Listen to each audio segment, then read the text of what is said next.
welcome. Thank you. Mr. D'Alessandro is not here today. Work took him out of state, and so I think he will be back tomorrow or the next day. Mary, would you do attendance, please? President Donnelly? Here. Vice President Griffith? Here. Secretary Hanson, present. Treasurer Bailey? Here. Trustee D'Alessandro? Trustee Foster? Here. Trustee Shaver? Here. Thank you very much. Superintendent Weaver, any changes to the board agenda? None tonight.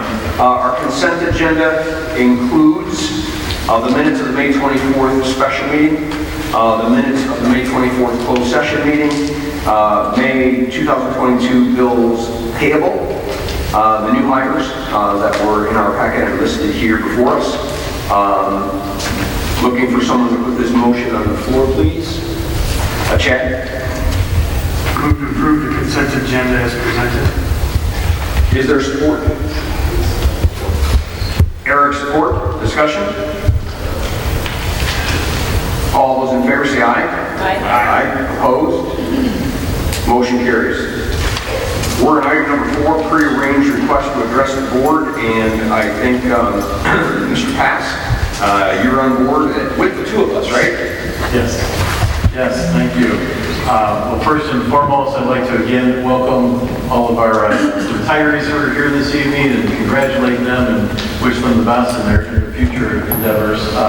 Always such a bittersweet time of year, one that brings me great jealousy to watch and hear about all their future plans and retirement, and so we're very happy to acknowledge them.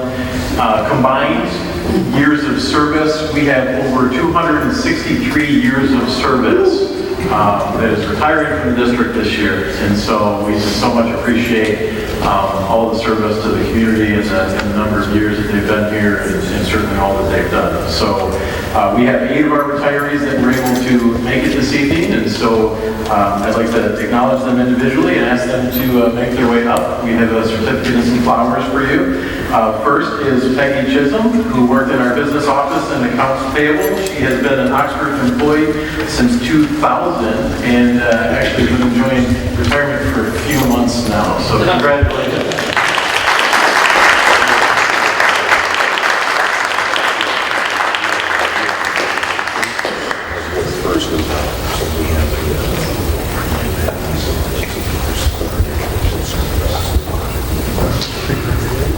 Next is Julie Lamont, and Julie Lamont has been working at OVA as a testing coordinator, and she has been with the district for almost 2 years. So congratulations, Julie.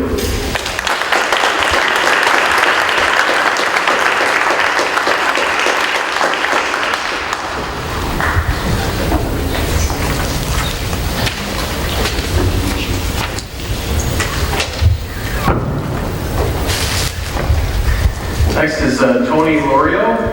Tony has been a bus driver in our transportation department, and he has been with Oxford for over 15 years. Congratulations.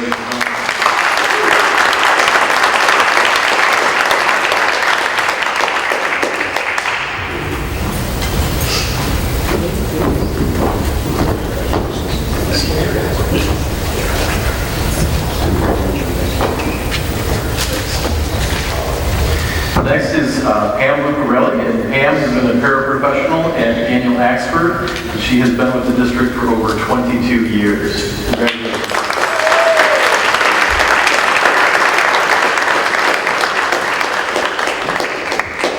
Yeah, Pam.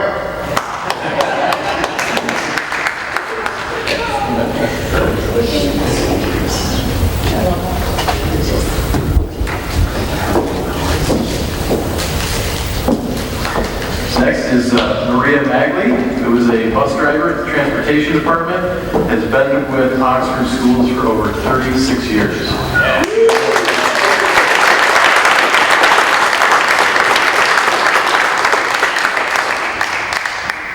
That's my bus driver right there.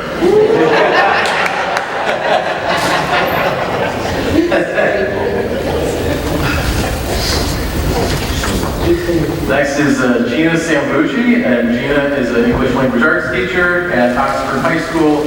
has been with the district for almost 21 years.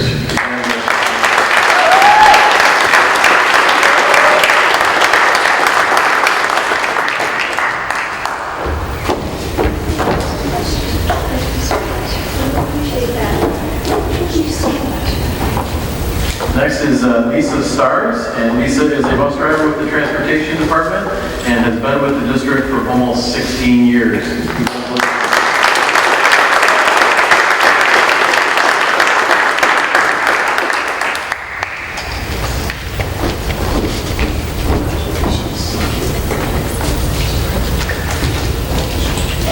And our last, certainly not least retiree to recognize this evening is Lisa Sullivan, who has been working at OVA as a Community Partners Coordinator, and she has been with the district for almost 6 years. So congratulations.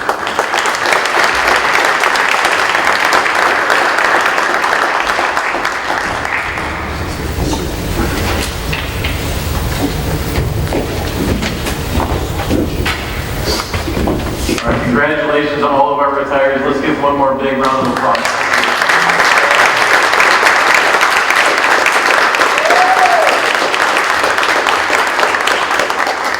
In case you're wondering, if you get bored in the next couple of weeks, we always got a place for you. You can always come back.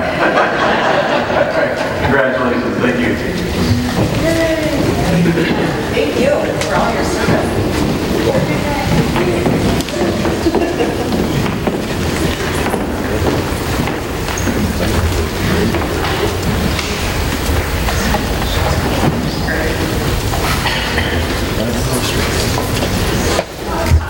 All right, there were, due to the shortening of our last meeting, due to the tragedy in Texas, a couple people didn't get a chance to present, and so Mr. Wolf will bring you back today. Thank you very much.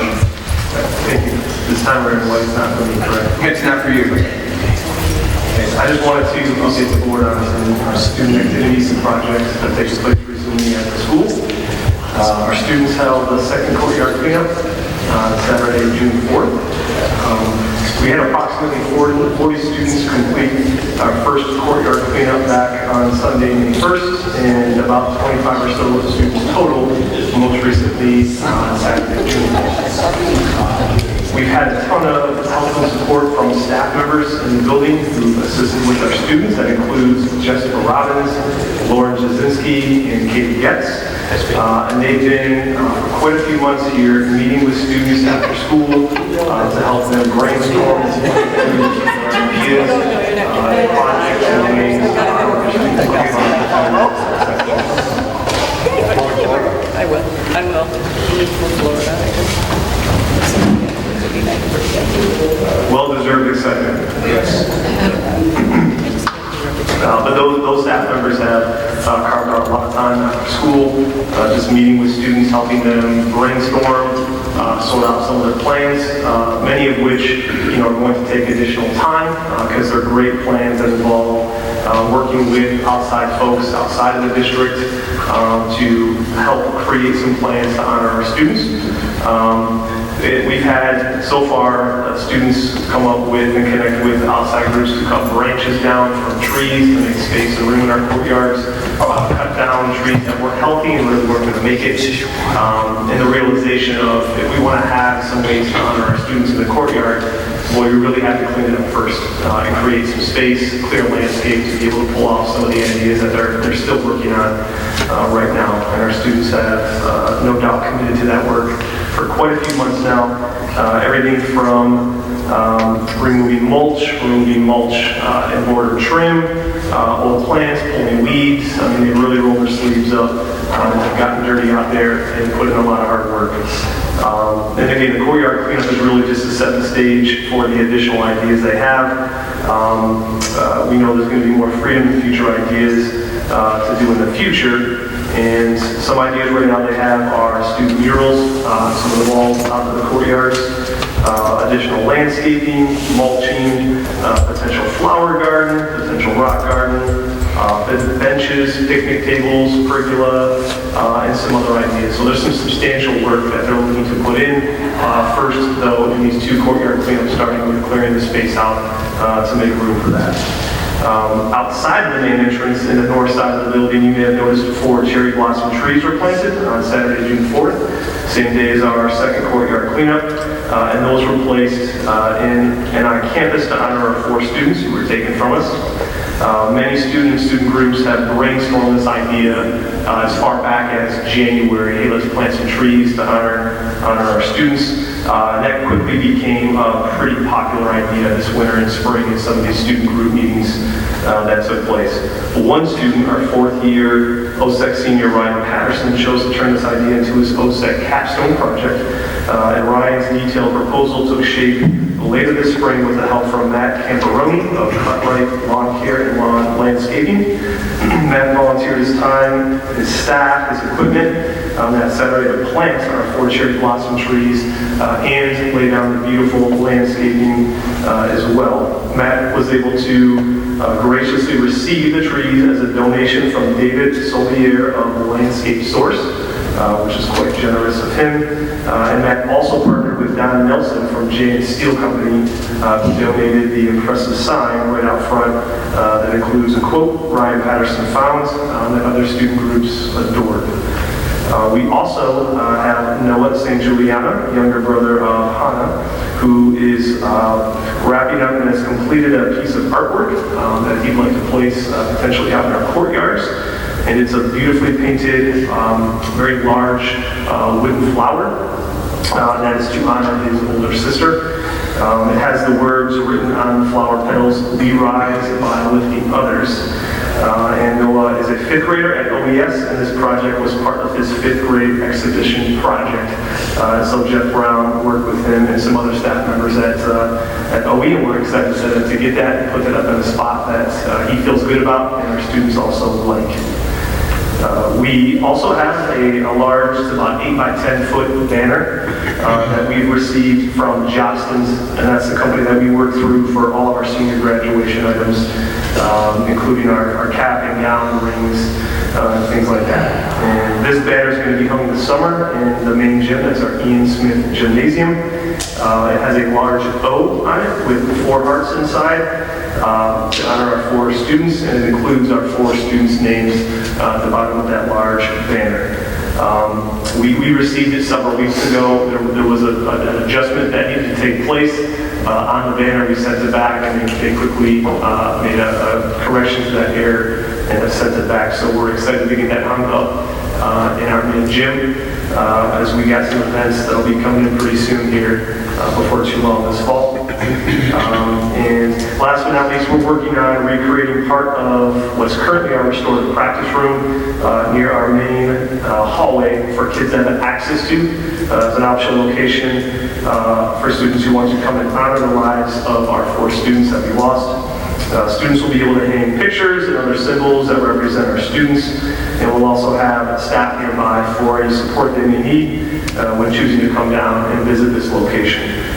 This was a request our students had, and we knew that as we'd be creating additional spaces for some other staff members we're bringing into the building, such as our recovery coordinator, that we knew we'd have the ability most likely to repurpose this space and make it available for what our students were hoping for. So there's more on the way. That's just an update of some things recently and some things coming up in the near future. Thank you. Any comments or questions from the board? Yes, Heather. So just kind of going back to the cleanup in the courtyard. Which courtyard, are you talking about the senior courtyard? Is that what kind of this is going to be going on? Actually, our north and we refer to it as our north and south courtyard. They're the larger spaces that students use more frequently to cut from one side to cut class. To the other. Yeah. Well, not cut class. They're attending class. Not cut class, cut group. We courtyard just for cutting class. Okay. So maybe mural, so I feel like this is going to be evolving. A bit of a slow start. Getting them cleaned up. I mean, obviously we're waiting for the weather and spring to come and stuff. And, sounds like they got a good cleanup crew in March and then another one in June. I know we can't do a whole lot over the summer because everybody's gone, but Like if you had to say when you thought it was going to start to come to fruition and like look like something, what would you say? I'd anticipate this fall. Some of those items require us to work with different companies, getting things such as picnic tables or a pergola built, and students have already started that work. We know we are getting some help to lay a flower bed and garden. We already have someone who's come in, looked at the area, and will be returning here this summer in late June to potentially start building that and get some student help. So. And the murals you were talking about, will they have some type of protection in them so that like for the rain and stuff? I don't have that level of detail, but I would imagine we would go about it in a way that it would preserve, the integrity of what was painted. Yeah. Okay. Yeah, we had student groups who began meeting, around late January. Groups of students who were close with this student or part of that club activity program of our 4 students. And really the challenge was pulling those great ideas out, listening, and then eventually bringing those students together because a lot of them had similar ideas. And that took some time. And then from there, what are we able to actually pull off in a reasonable timeline? The ideas are marvelous and far better than any of the adults in the building could have generated. But being able to map out what can we do in a timely fashion and what are our top 4 or 5 ideas that we can reasonably pull off. And that took a few months getting students together. Okay. So very student-centered, I guess. That's another concern of mine is that the students are getting a chance to be heard and be involved and. Yeah, our staff is really just there to help organize the gatherings, be present, see what help they can provide the students. So it's almost entirely student-run, generated. Okay. Absolutely. Okay. Yeah. Thank you.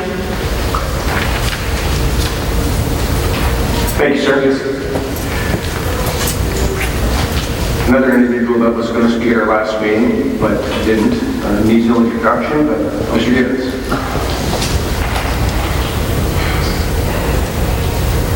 I first want to thank you for the opportunity to address the board tonight. I'm speaking in my roles as the Oxford Education Association president, as a parent, as a community member, and as a teacher. There are a few things I want to address this evening. First, I have not had the opportunity to thank the board for their support on the new OEA contract that was settled and voted on in April. Our goal in this negotiation process was to bring forward an agreement that focused on the recruitment and retention of teachers, and I think we took important steps to accomplish our goal with what we ultimately agreed to. So thank you for showing support for our teachers and certified staff for approval of the contract, and thank you to central office team in working with the OEA to negotiate that agreement.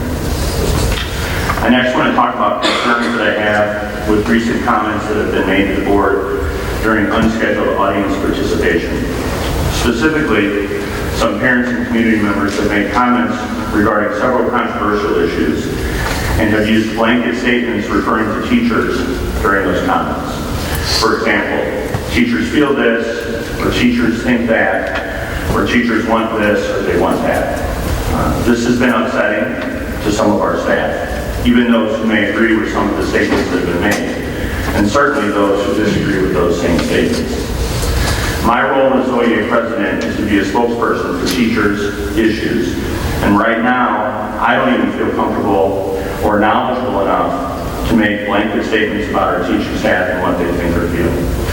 Why is that? Because there are over 300 teachers in the district, and I would hazard a guess that there are over 300 different places where our staff currently is on the emotional and healing spectrum, and over 300 opinions of what each staff member needs or wants. And those feelings just get more pronounced when you look at the high school staff. I would not presume to try and speak for everyone at this point, and I certainly think that I have more access to teachers and their feelings and opinions than anyone that I've seen address the board. Why does this bother some teachers? Because it's putting words into our mouths and assigning thoughts and feelings to us that we may not all share. Yet it's being made to sound like we all feel the same way. I'm not saying that those that have addressed the board have not spoken with teachers.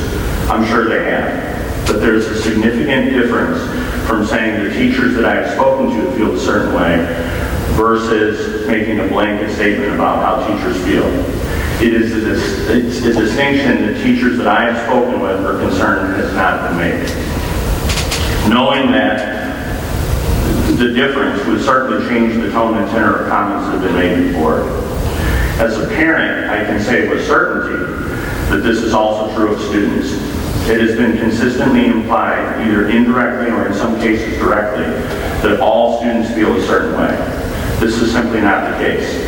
Again, I will not pretend to speak for all students. Just point out that it's important that people understand that blanket statements do not always represent everyone, and sometimes only represent a small minority of people. So I would ask the community to please be mindful of this when they speak and understand that it is hurtful and damaging when you put words into our staff and students' mouths. I also want to say that as a community member, I was embarrassed and appalled by some of the comments that were made about two of our staff members at a board meeting toward the end of May. One staff member was attacked without both sides of the story being heard. The speaker played both judge and jury, working with information that I assume they have seen on TV or read in the newspaper. The other staff member was accused by the speaker of using the tragedy to further his own career, which was beyond stomach turning. Again, using what I assume is information from the news to spin the narrative to fit her story. And mind you, these are two people that I understand went into the building during an active shooting to help save our students. I share your frustration that the district has been unable to provide information about everything that happened because of the legal proceedings. And I look forward to all of us learning what happened when appropriate. But does anyone think that these types of attacks on people that are doing the absolute best they can for our students in school every day will be beneficial to our healing? Is this the type of example we should be setting for our students? I have known these two individuals for years. They have dedicated their careers to serve and love the students of Oxford. And while they, like the rest of us, are trying to heal, they are subjected to personal attacks in a public setting that are completely uncalled for. We as a community need to be better and remember that we are stronger together and that comments like these only serve to divide us and impact our ability to heal. I also want to take a moment to thank you all as board members. I know several of you personally and gladly supported your candidacy to be on the board. You ran for and served, not to stroke your own ego, but to do the best you can for our students and community. And I have spoken with all of you since the tragedy of November 30th, and I know that that goal is what continues to motivate you. None of you could have ever predicted that the worst thing that can happen to a school would happen while you were on the board, and that it would come on the heels of a global pandemic. My hope is that our community can show grace and understanding as all of us continue to navigate this tragedy, and that all remember that you are having many opinions and perspectives thrown at you from multiple sources when trying to make decisions that, in your worst nightmares, you never thought you would have to make. Finally, immediately following the shooting, I was in contact with staff from both Newtown, Connecticut, Sandy Hook, and Parkland, Florida, the Stoneman Douglas. I was warned that there would be issues and people that would try to divide our community. It is my hope that we can break the trend of division and work together to heal. We are hurting as a school, the students and the staff, as a district, and as a community. And I do not fault anyone for wanting information, be it information on what happened or information on how to prevent this from happening again here or in other schools. And I feel strongly that our community has a right to speak their mind, and I respect that right. But every time the discourse and conversation at these board meetings turns into personal attacks and accusations, every time it becomes disrespectful, every time it becomes us against them, the focus changes. It changes away from the victims and our trying to honor them, away from our healing and away from trying to move forward. And it prevents us from rebuilding. My hope is that we can all remember this as we move forward. Thank you. Thank you so much. Thank you, Jim.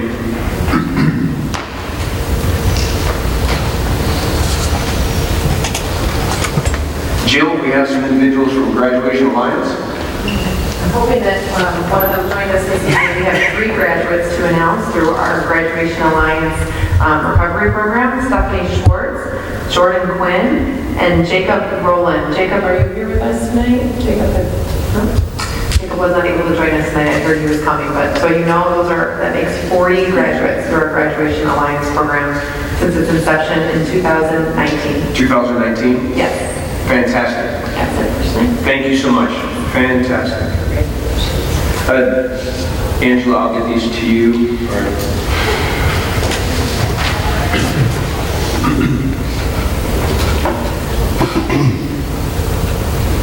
As we have in previous meetings and will do probably in the foreseeable future, we're going into closed session and we need this motion put out on the floor. Would someone like to do that, please? Okay, Chad? Move to meet in closed session pursuant to the Open Meetings Act, Section 8C, for the purpose of strategy and negotiation session connected with the collective bargaining agreement, and Section 8E for the purpose of consulting with its attorney regarding trial strategy in connection with case numbers 21 CD 12871, 22-1922620-N0, 22 CD 10407-MAG-APP, 22-10805, 22-CD-11113-JEL-JJCG, 22-CD-11250-MAG-DRG, and 22-CD-11251-MLF-CI. Thank you. Mary, roll call vote. Oh, wait a minute, in a second. Can I have a second? Oh, you'll second. Mary? Thank you. Roll call vote. Yes, Ms. Schaefer? Yes. Mr. D'Alessandro is absent. Mr. Foster? Yes. Ms. Cantor, yes. Mr. Bailey? Yes. Mr. Griffith? Yes. Mr. Donnelly? Yes. All right, 7:03, we're going into closed session. You all can stay here or stay close. We're going to be going somewhere, I think. Angela? Yes. Thank you. 7:57, back into open session. Thank you for everyone for your patience.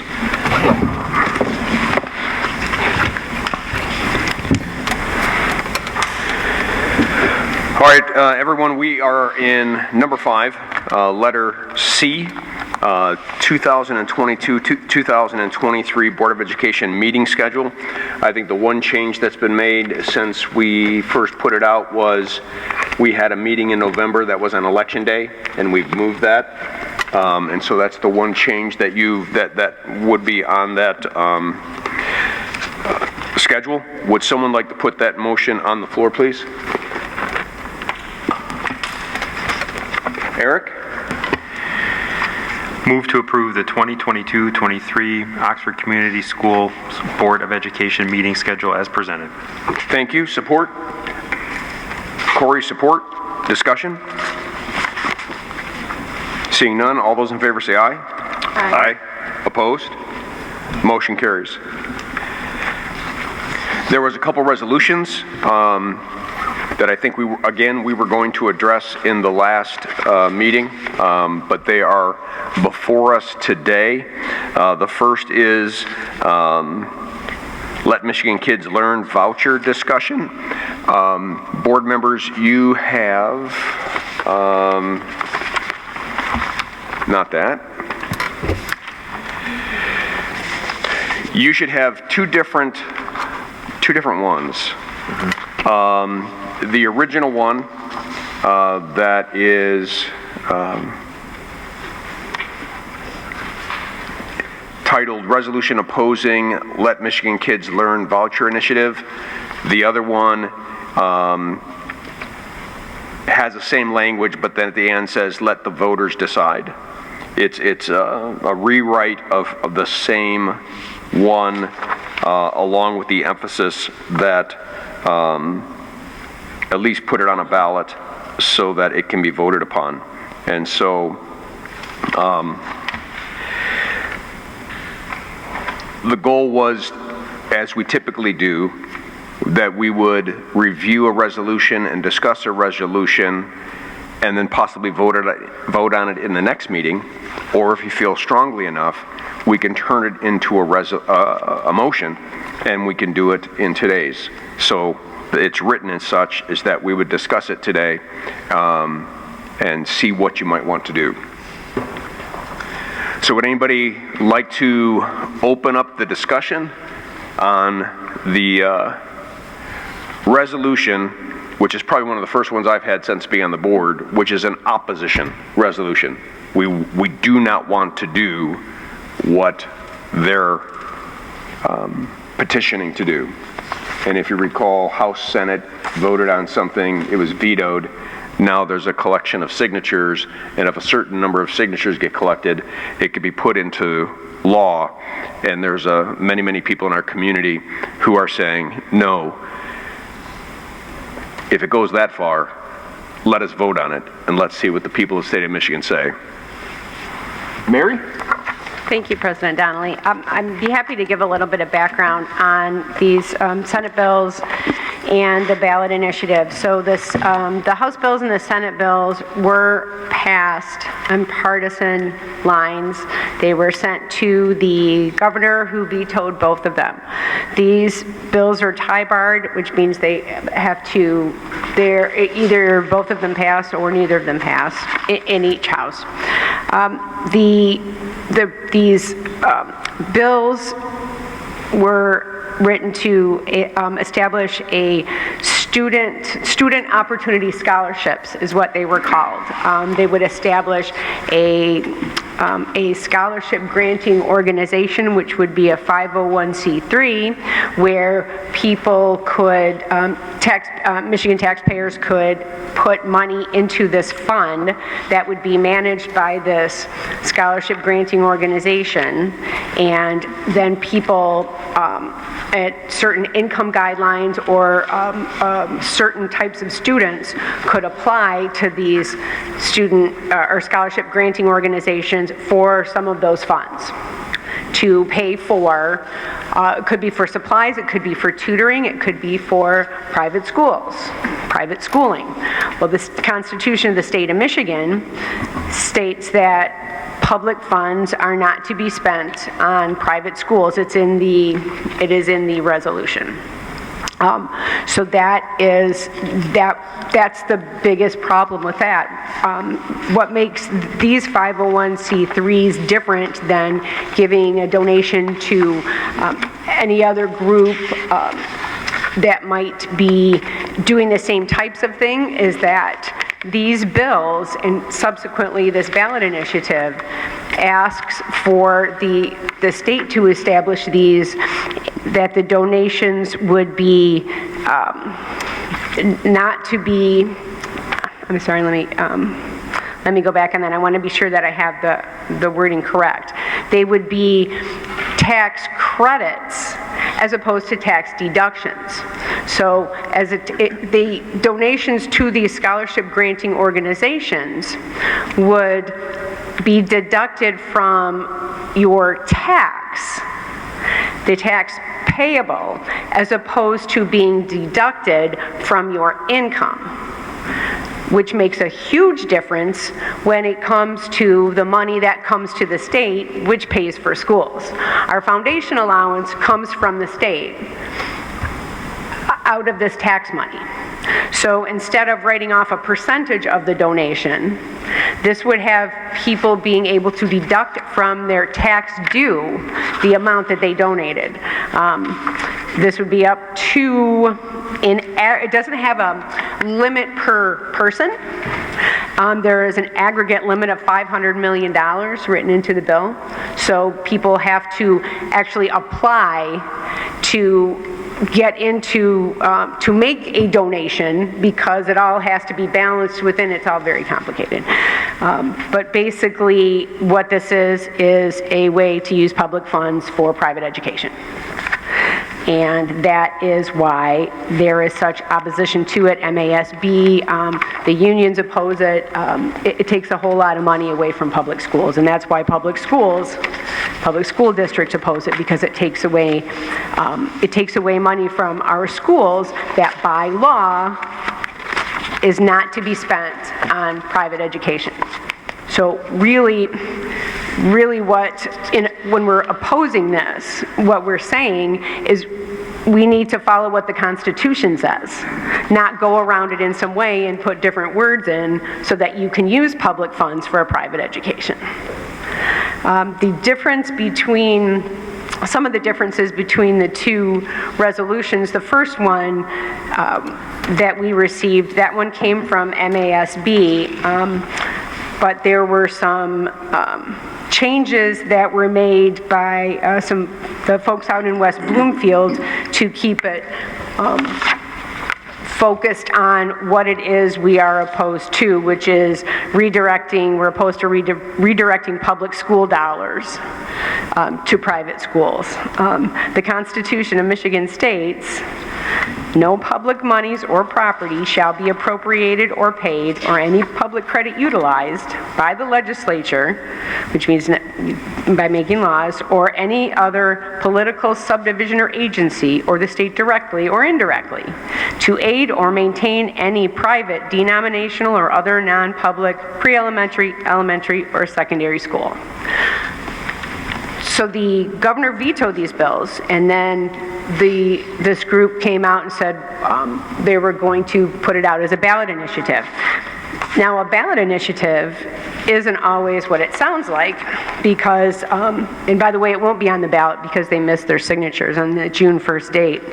But what they can do with the ballot initiative is if they gain enough signatures, they can take it back to the legislature, and the legislature can vote on it, and it can become law which would change the Constitution of the state without a public vote, which also goes against our rights as voters, and that's why we have the Constitution. So there's the background. Thank you. Anyone else have any comments or questions or feelings about the resolution? Yes, Chad? Thank you, Tom. So, the way they're going about this, it just feels dirty, the way they're taking that vote away from, what, about 800 million? I think that's the number here, right? Taking the vote out of our hands with only a small amount of signatures. But as Mary was talking through that, it came back into my head, right? When we took an oath to serve at this table, one of the primary things that we promised to do was uphold the Constitution, the Michigan Constitution, which we understand defines that public funds are not to be spent for private education. We're also sitting here to advocate for public education. If we were to sit here and not sign this resolution opposing this action, I think that we're not doing our job.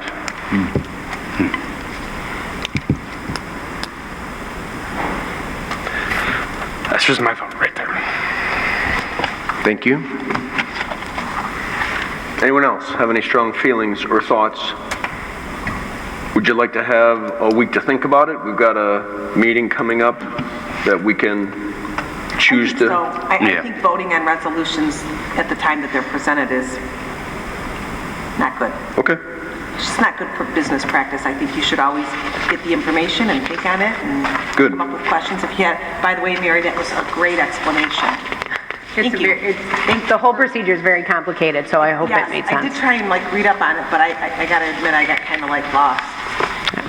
So thank you very much. So I would like to do some thinking on that. Thank you. All All right, any other comments or questions today? I just think that this line here pretty much sums it up. It's a backdoor voucher program.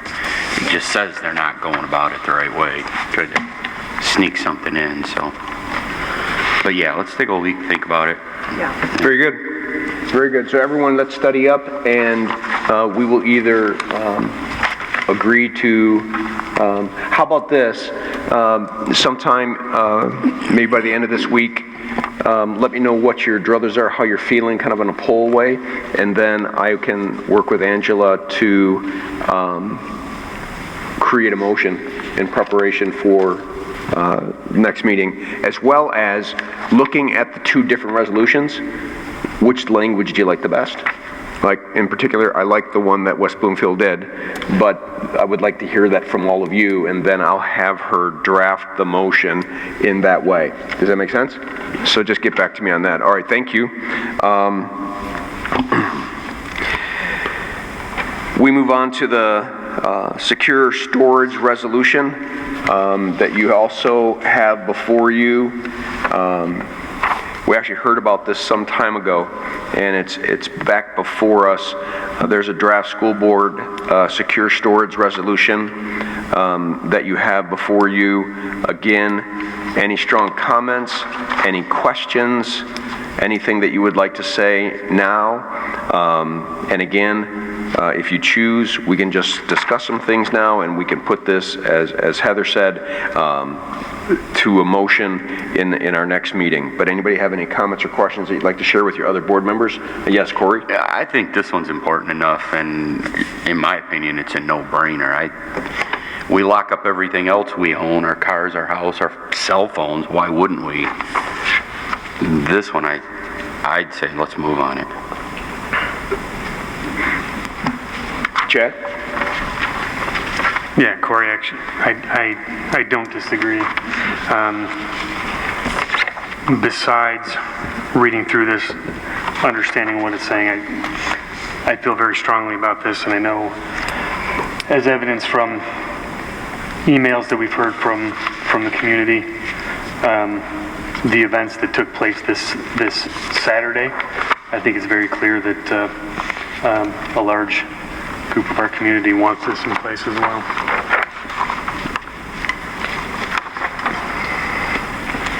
Okay. Any other comments? Heather? I'm fine moving forward, I guess, with this one tonight because of the sensitivity of the issue. But just in general, I think when we're talking about resolutions, it's a good business practice to discuss them as a board, think on them, provide you with some feedback, and then vote on it the following week. But like, I'm okay with, moving forward with this tonight because it's because of what it's about. And it's kind of that's a different sensitive situation for our community. But in general, I just think that we should use that as a business practice. Mary? Thank you. I did want to add, as we're talking about this resolution, there was an update to what is shown as the second paragraph on our draft resolution, where it says 5.4 million American children live in households. We did receive updated data that has actually gone down to 4.6 million. We received that information from a community member, and I did verify it on there. Yeah, the one that we have in front of us is 4.6. Oh, okay. I'm looking at the old one then. My apologies. Sorry, Angela. You gave me a new one. Okay.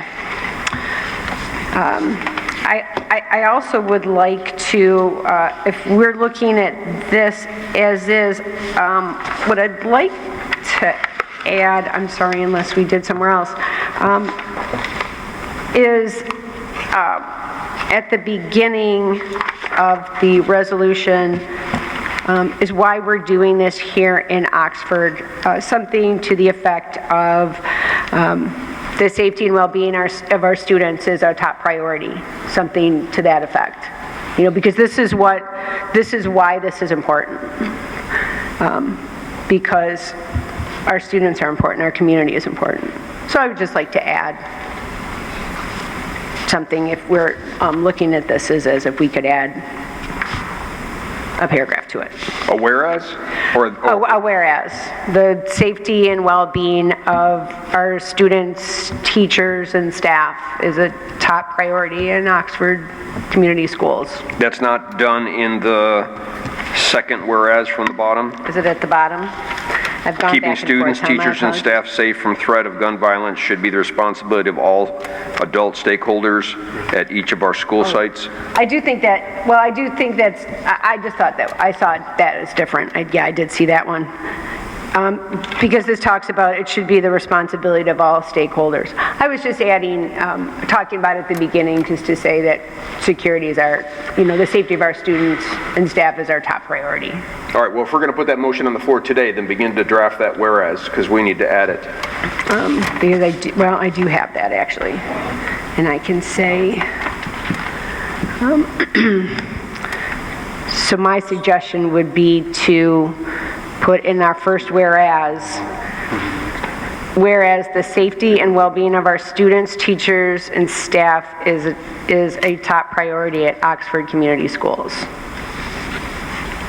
So put it in as the first whereas. Correct. And then let the rest flow. Correct. That's my I suggestion. understand. Say that whereas again. Whereas the safety and well-being of our students, teachers, and staff is a top priority at Oxford Community Schools. Okay. Got that, Angela? Okay.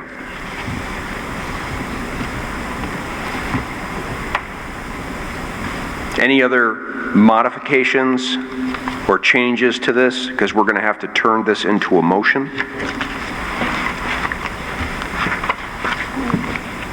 Is anyone opposed to doing this motion today? Okay.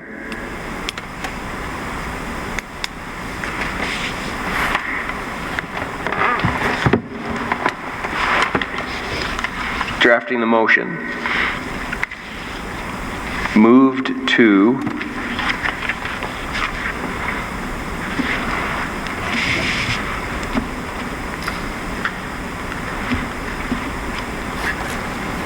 support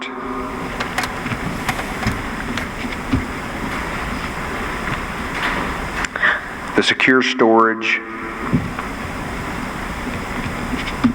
of firearms resolution.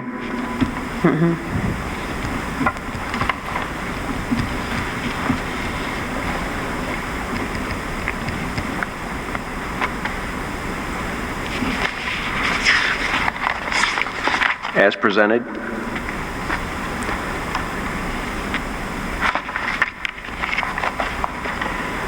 The presented is Mary's first whereas, plus what we have before us.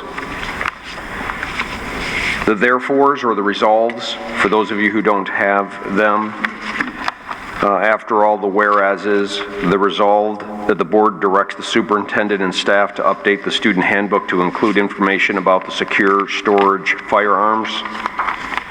Resolved further that the board directs the superintendent to create an appropriate letter in English and Spanish to parents and guardians that explain the importance of secure gun storage to protect minors from accessing irresponsibly stored guns, to be included in annual registration materials at each school site, and requiring a signature acknowledging awareness of secure gun storage responsibilities. And be it finally resolved that the board and the superintendent will continue to work with local law enforcement agencies, health agencies, and nonprofits to collaborate and increase efforts to inform district parents about secure storage of firearms in their homes. And then obviously the signatures that we would typically put underneath them. Right? Mm-hmm. Someone say so moved. So moved. There's a motion by Corey. Is there a second, Chad? Second. Any more discussion? Seeing none, all those in favor say aye. Aye. Aye. Opposed? Motion carries.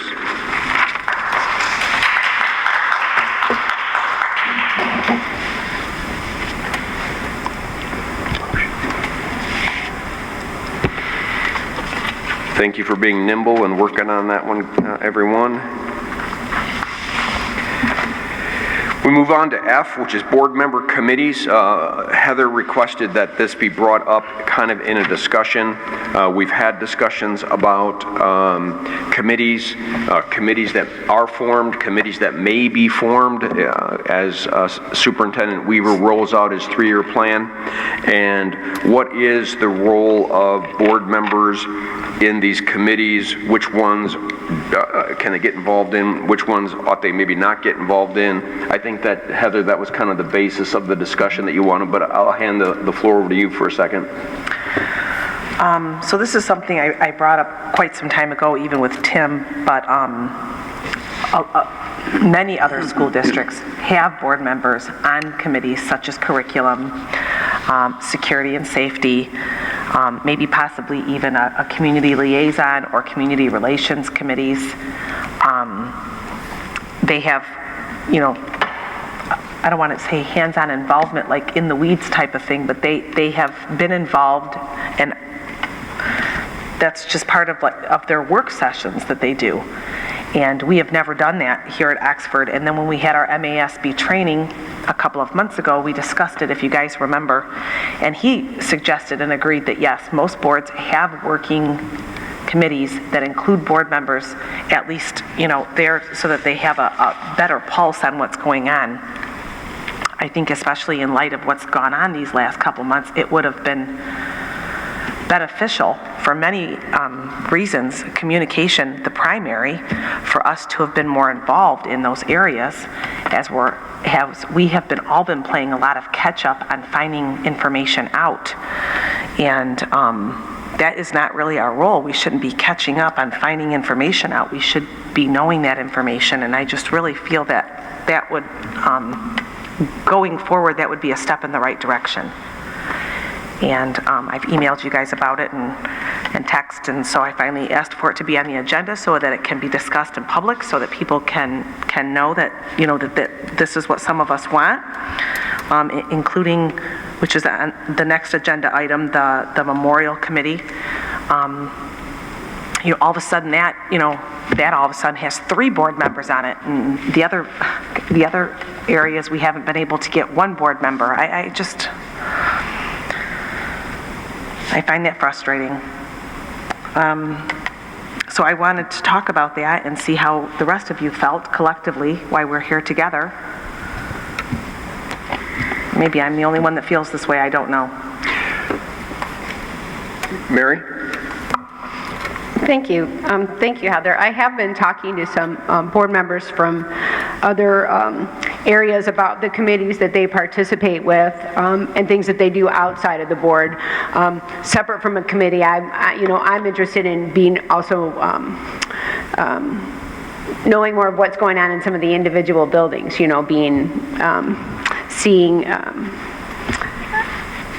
going to the events and things like that, with the students, now that we can get back with students. But that is secondary.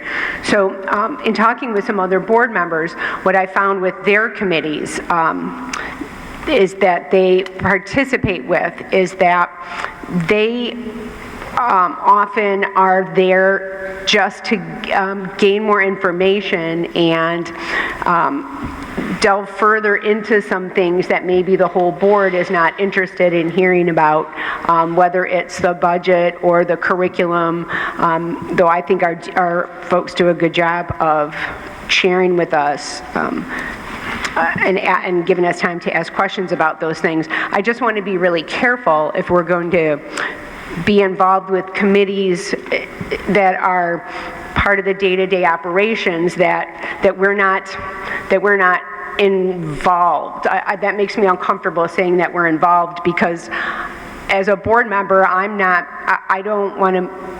helping administration make decisions about what they're doing and how they're teaching or the specifics, which vendor they should use or what program they should use. That's not really that's not my place as the board member. I would see this more as participating in the committees to gain more information. and bring it back to the board of, going deeper into some of these things that are being discussed, as opposed to, I just want to be sure that we don't give any input unless specifically asked for something. I just want to be sure that we'd be careful with something like that. I think that it would be important to have a structure to it, so everybody is clear about what their role is in said committees. So that's where my mind was going with that. Thank you. Thank you. Anyone else? Chad? Yeah. So I've actually been pretty content with the way we've been functioning.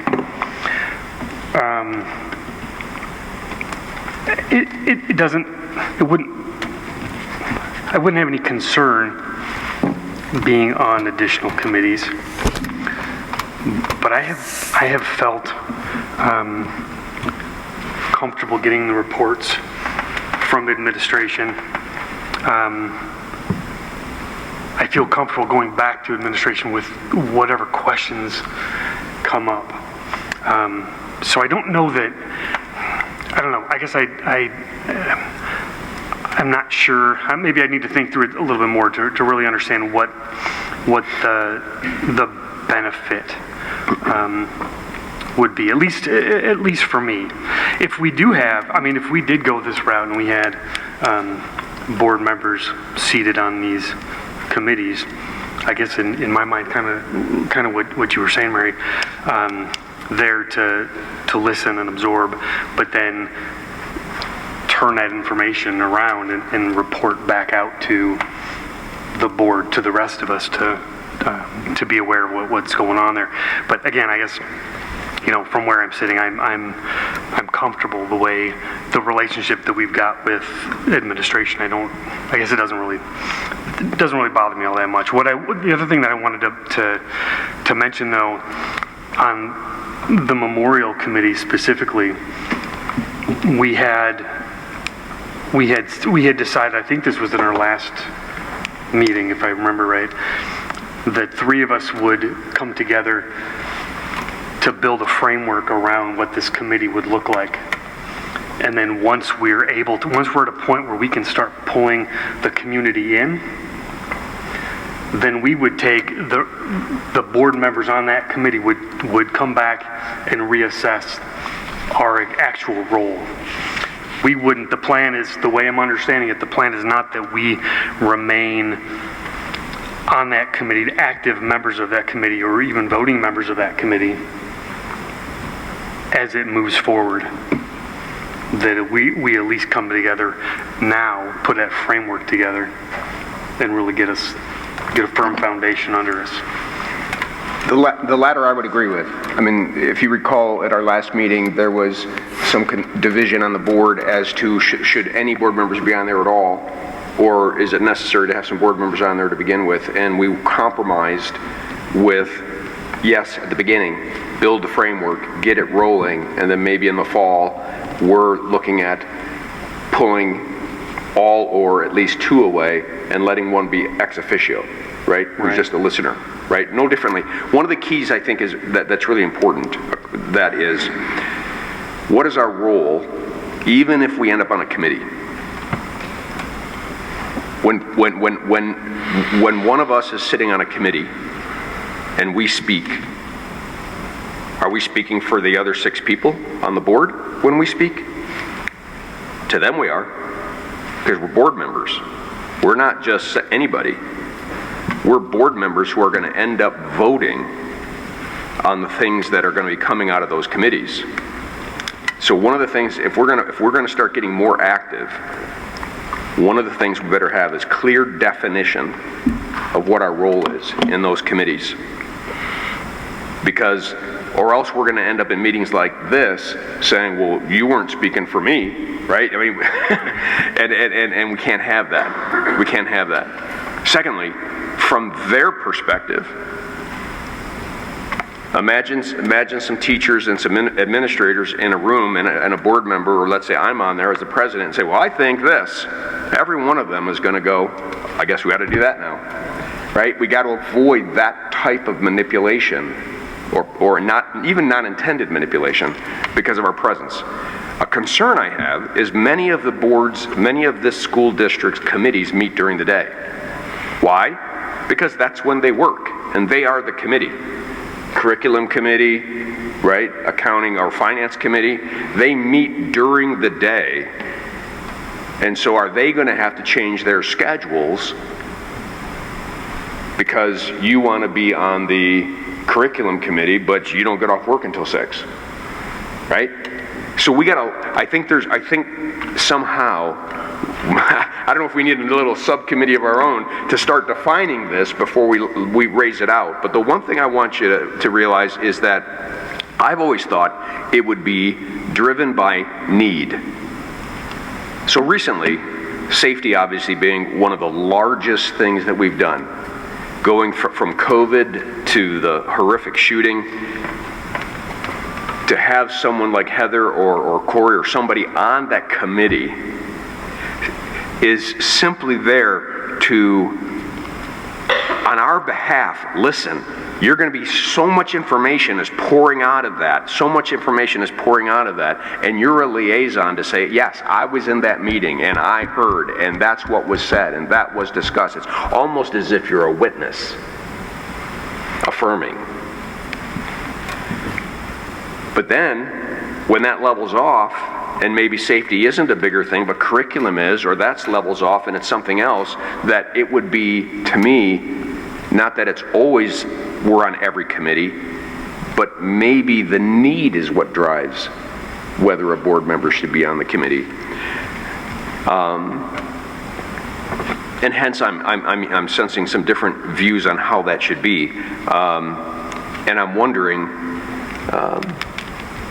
how best to resolve this, because I don't think we can say to Superintendent Weaver, start putting board members on every one of these committees until we have some rules, regulations, and kind of like a little bit of code of ethic as to what our job is. And Mary or Angela, is there somebody at MASB that could help me navigate? I'd like to talk to somebody about this very subject at MASB, and then be able to have maybe Heather on that thing with me, a call, and let's come back to this board and come back with Ken with a unified approach saying, look, this is how other districts do it in Michigan, here's what we think, and blah, blah, blah, blah, and come back with something that an expert is telling us might make sense. Will you do that? Okay, Corey? I think the other thing that you need to look at too is what value does that board member bring to that committee? I mean, Explain. Well, we talked earlier, like, Chad's got a background in technology. So if we had a technology committee, he would bring value. As a former firefighter, paramedic, yes, being on safety, but Jill's already got that covered. I'm not bringing more value than what she already has. I think that needs to play into it. What value do you bring, or are you just sitting there as a board member? And then, if it is because of his expertise, I would almost argue he's not there as a board member. Because again, if he makes a decision, if he says something, is he saying that for us? Right? That's the cautiousness of all of this. Because yes, his knowledge in technology, if we're going to spend $5 million in technology, having somebody like him purviewing that and watching that and going, hey, wait, that's valuable. But then he's there as a consultant. He's there as Chad Griffith. He's not there as a school board member. I'm worried about that, because if he all of a sudden starts directing traffic, where were we? And you will be. Where the were perception we in the is you're a board member, you will be there as a board member. Yeah. So then that goes back to what value do you bring? Yep. And what dangers do you bring speaking on behalf of 6 other people? Heather?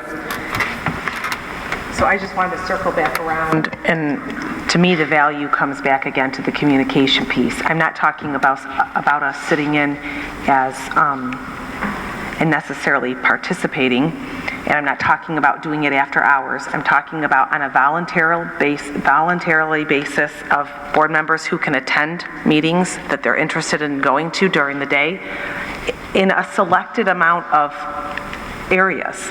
I'm not talking about everything that the school district is doing, like to get into the weeds. I'm just talking about bridging communication between the board and the functionalities of what's going on. And especially what's been going on the last 6 months. That's what I'm talking about. I've been talking about it for a long time. It's bridging the communication. That's what I'm referring to.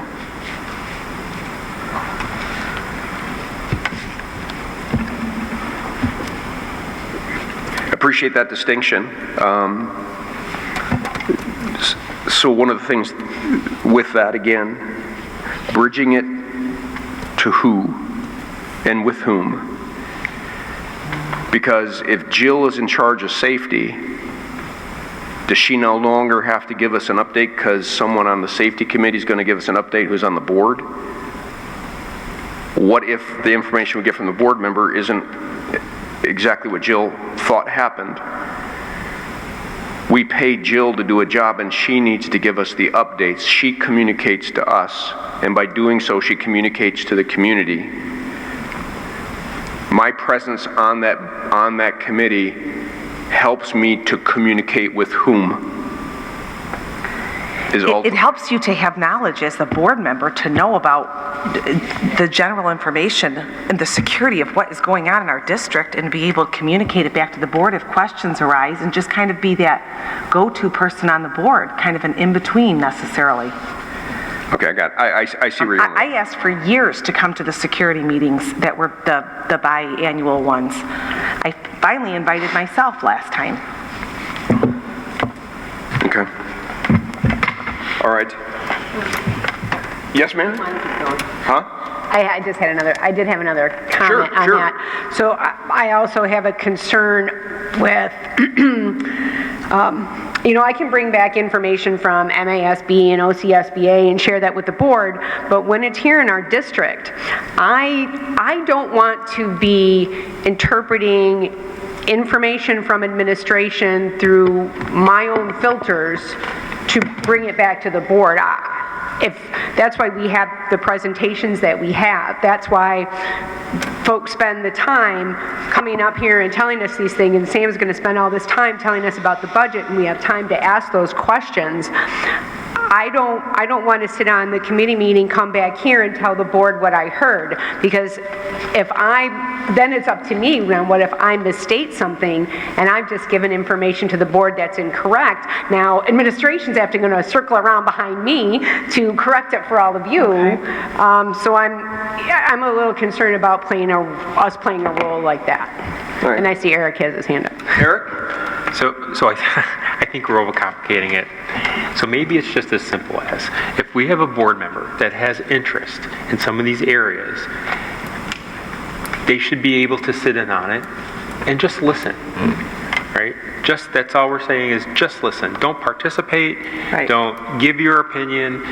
Don't even come back to the board with your opinion. I'm just interested in what happens in the safety and security. I want to hear it. And that's it, right? If one of us has an interest in an area and they want to participate or just hear what it's about, then let them be able to listen and see what happens in one of these meetings. Maybe it's just as simple as that. Eric, I think it should be. If that's what we're going to do, it should be. But I think that has to be written. Great. Right. That has to be written. Analogy. Yes, and that's fine. Maybe and we just go in with an understanding of, I'm going to go in there and I'm going to keep my mouth shut and I'm going to be a fly on the wall because I want to know what's said. I don't need to come and tell you what happened, give my opinion, because it could be different than what actually happened, because yes, I have filters too, but right. Maybe that's how we define it. Okay. So I was just going to add that, we can certainly work with whatever the board decides on this topic and try to make it and facilitate it. The only thing I think it is important, like you had said, is maybe talk with some others, MASB, and get some input so we can kind of decide the structure, but as well, too, to be consistent. As somebody that will have to facilitate that, what I would ask from the board is that whatever approach we decide that we agree upon, or that you agree upon, that we're consistent with it, so then I can make sure, because I'm going to of have to facilitate that, make sure that, help out when things might go a little bit askew, which I don't think they would necessarily. And I would like to say too as well, we welcome the input of the board as well too, as far as being on the committee and listening. I don't think there's anything there that is worrisome or anything else. I do think that, you know, there is a good to clear up exactly then what is the role coming back to the board and so forth, and exactly what you're doing. But that part I would need to have clarity on, so as I can help facilitate this for you. Okay. Yeah. All right. So, yes. Just one last comment, because I think that, you know, we have a unique opportunity to see the inner workings of a school system that a lot of other people wouldn't. So if maybe I have interest in, you know, I don't want safety and security, I just want to see how it works, right? I want to see how those decisions are made and hear the opinions of the experts. That should be okay, right? As long as I'm not giving my opinion or trying to persuade people. We just have to be careful too, because just being there could influence decisions, right? Because people might not give their wholehearted opinion if a board member's there, because it's like, you know, you did something bad and now you got to go tell your parents. You might not actually tell them the whole truth if your parent is sitting there. So we just have to be very cautious of that as well. That's all. Thank you. Thank you. All right, Angela. So I think we can. Yes. I think yes. We got to make. It's going to be valuable to make that connection and to talk in the direction that we're going, get input, and then draft something. Sound good? Yes. All right. Thank you. Board members, you good? Chad, you got something? I was just saying, Heather, appreciate you bringing that up. I think this is good conversation. Thanks. Yeah, thank you. Thank you. Permanent Memorial Committee discussion. We had a little bit of it, but just to reiterate, in our last meeting, 3 individuals were picked to be on that committee. The goal would be for you guys to immediately contact some other school districts that have regrettably gone through some of the same things that we're going through. Talk about what they learned in the process, what they would repeat, what they wouldn't do, and have that begin to guide you, especially in how did you select community members? How many were on your committee? How did you layer it in students and faculty and significant people in the community? And how'd you do that? How did you do it? And so that we can then come back, you'll come back to the board and say, look, we've contacted these following schools. This is kind of where we're feeling we're going. Do we have your blessing? We say yes. Now you go find those community members. And then you start getting them on board, and they start studying what others have done. And you guys start talking about, eventually, what might be our permanent memorial? What might it look like? Where might it be? Those kinds of things. And that's going to take weeks and months and maybe even years. But eventually, as we promised, somewhere in the late fall, you're going to come back to us and say, how strong and how stable is that community-based group? And are we ready to have one of you just be there ex officio and pull the other 2 out, because you're not there to make decisions. You're there to just be a liaison and let the community drive that, which I thought was a major request from people on this board. Was, at the end of the day, we want the community to have made the decision, not us, right? We agreed upon that. So just wanted to clarify what we kind of compromised with last time and where you're headed now. Anybody else have any comments or questions on that topic? All right. Oh, yeah, go ahead, Heather. Just real quick, and the families would also be included in. So the families would also be included in that. That's exactly some of the questions they're going to ask. Where did they fit in that process? Did they fit in the approval end of the process? Were they in the front end of the process? That's the kind of stuff that we've got to gain. They're going to get this information from other places. Correct. What did you do? What did you learn? What worked best? And now that if there's some things that didn't go well, what would you have done now that you did it? And so that's what I think they have to glean, because we've never done it before. And so we have to try to figure out maybe from some other school districts and people who ran those committees, what were the things that were right and what were the things that weren't so right, and help us, guide us into if you were to do it again, how would you do it, so that we can learn from that. Yeah, and Tom, if I could add, talking with the other with other districts, talking with community entities that have done this type of thing. I think the idea, as you said it, really looking for some guidance, not saying, you tell me you did it this way, I'm going to do exactly that.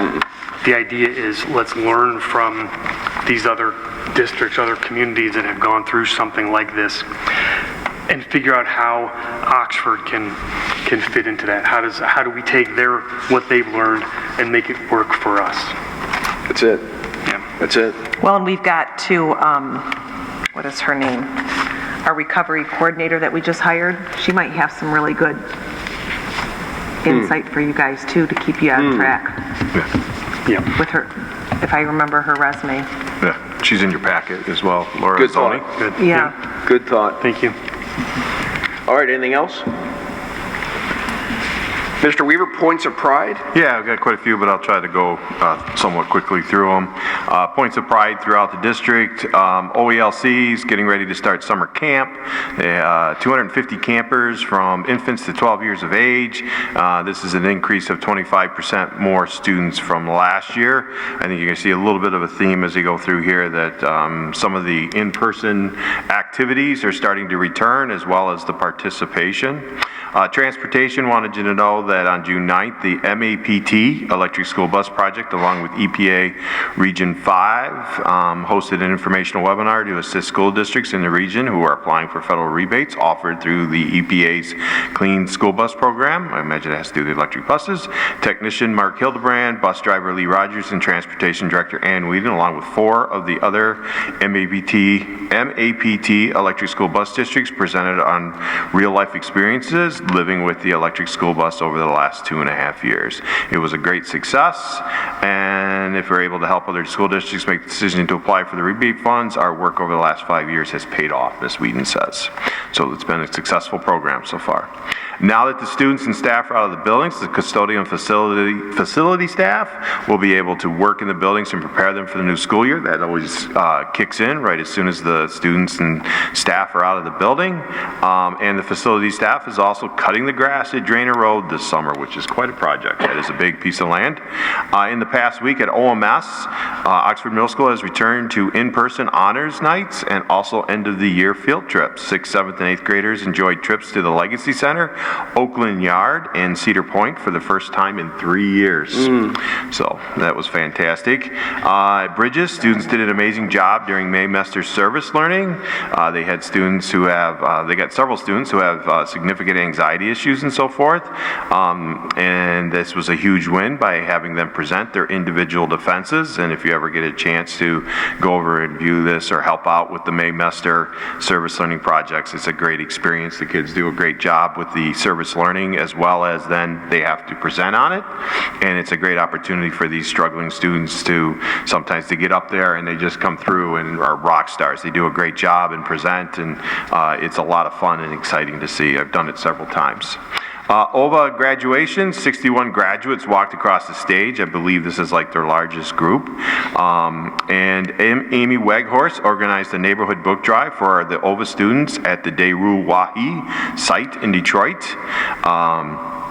Students that do their schooling at this location do not have access to any children's literature and other than online resources. She ended up collecting over 300 books. Amy Weghorst is also an EL or ESL teacher and does great work out with the OVA students out there, as well as many school supplies, gift cards for snacks and materials. So that was a great project that came through due to her hard work. OHS, the OHS Chamber Choir, led by the choir director Leo Humbach, performed the national anthem at Comerica for the Detroit Tigers at Chicago White Sox game, baseball game last night, and they did a great job with the Oxford night. I was there last night. It was a beautiful night, and they did a great job. Although the Tigers didn't come through, it still nonetheless was a good night to celebrate Oxford, and our community showed out and was there in force. So. Celebrating at Crossroads, celebrating academic success, graduation of one student received a high school diploma and 3 students received their GED completer. Mr. Cocasetta has done a great job with pushing these kids to have goals and to accomplish them out there, especially academic goals. I mean, these are kids that struggle, have a lot of challenges in life ahead of them, as well as in their past as well, and they are working to overcome those and to become successful. So they have a high school diploma, which is a fantastic feat, as well as 3 GED completers, which that is a very difficult test.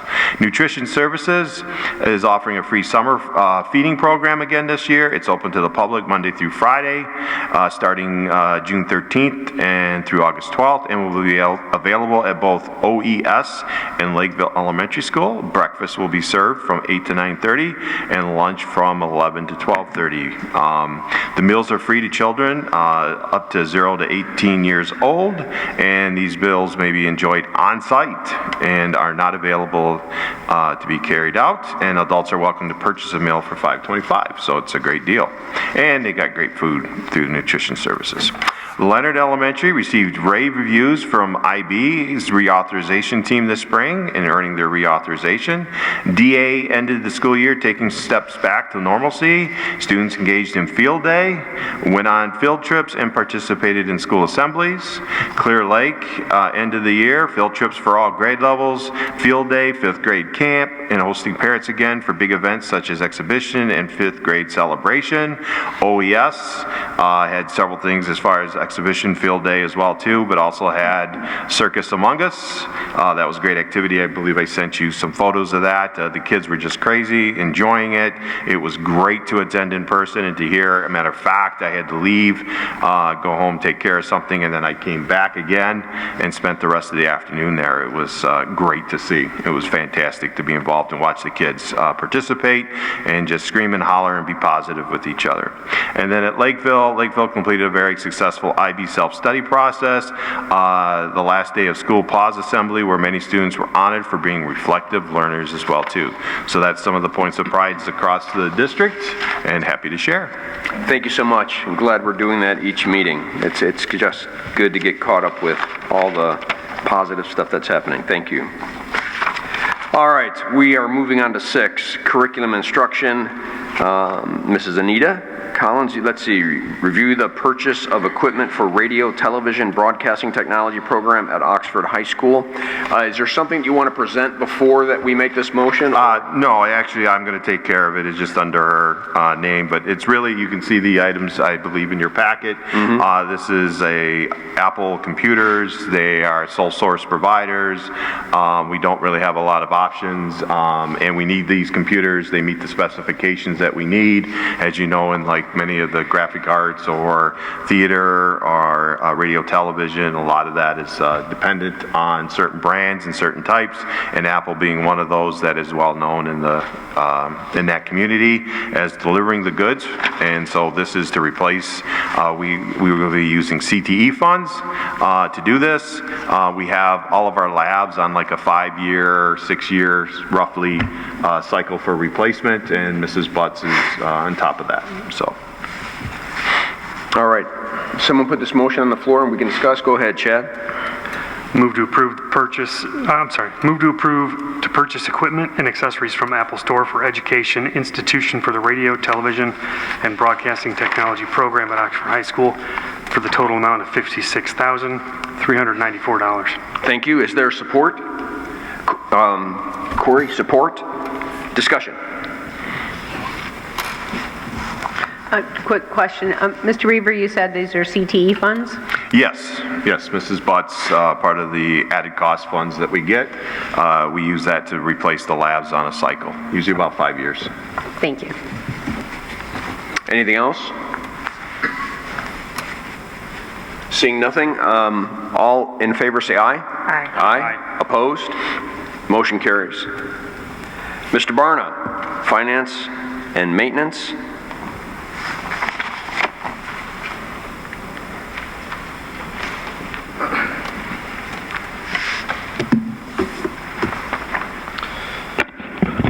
Good evening again.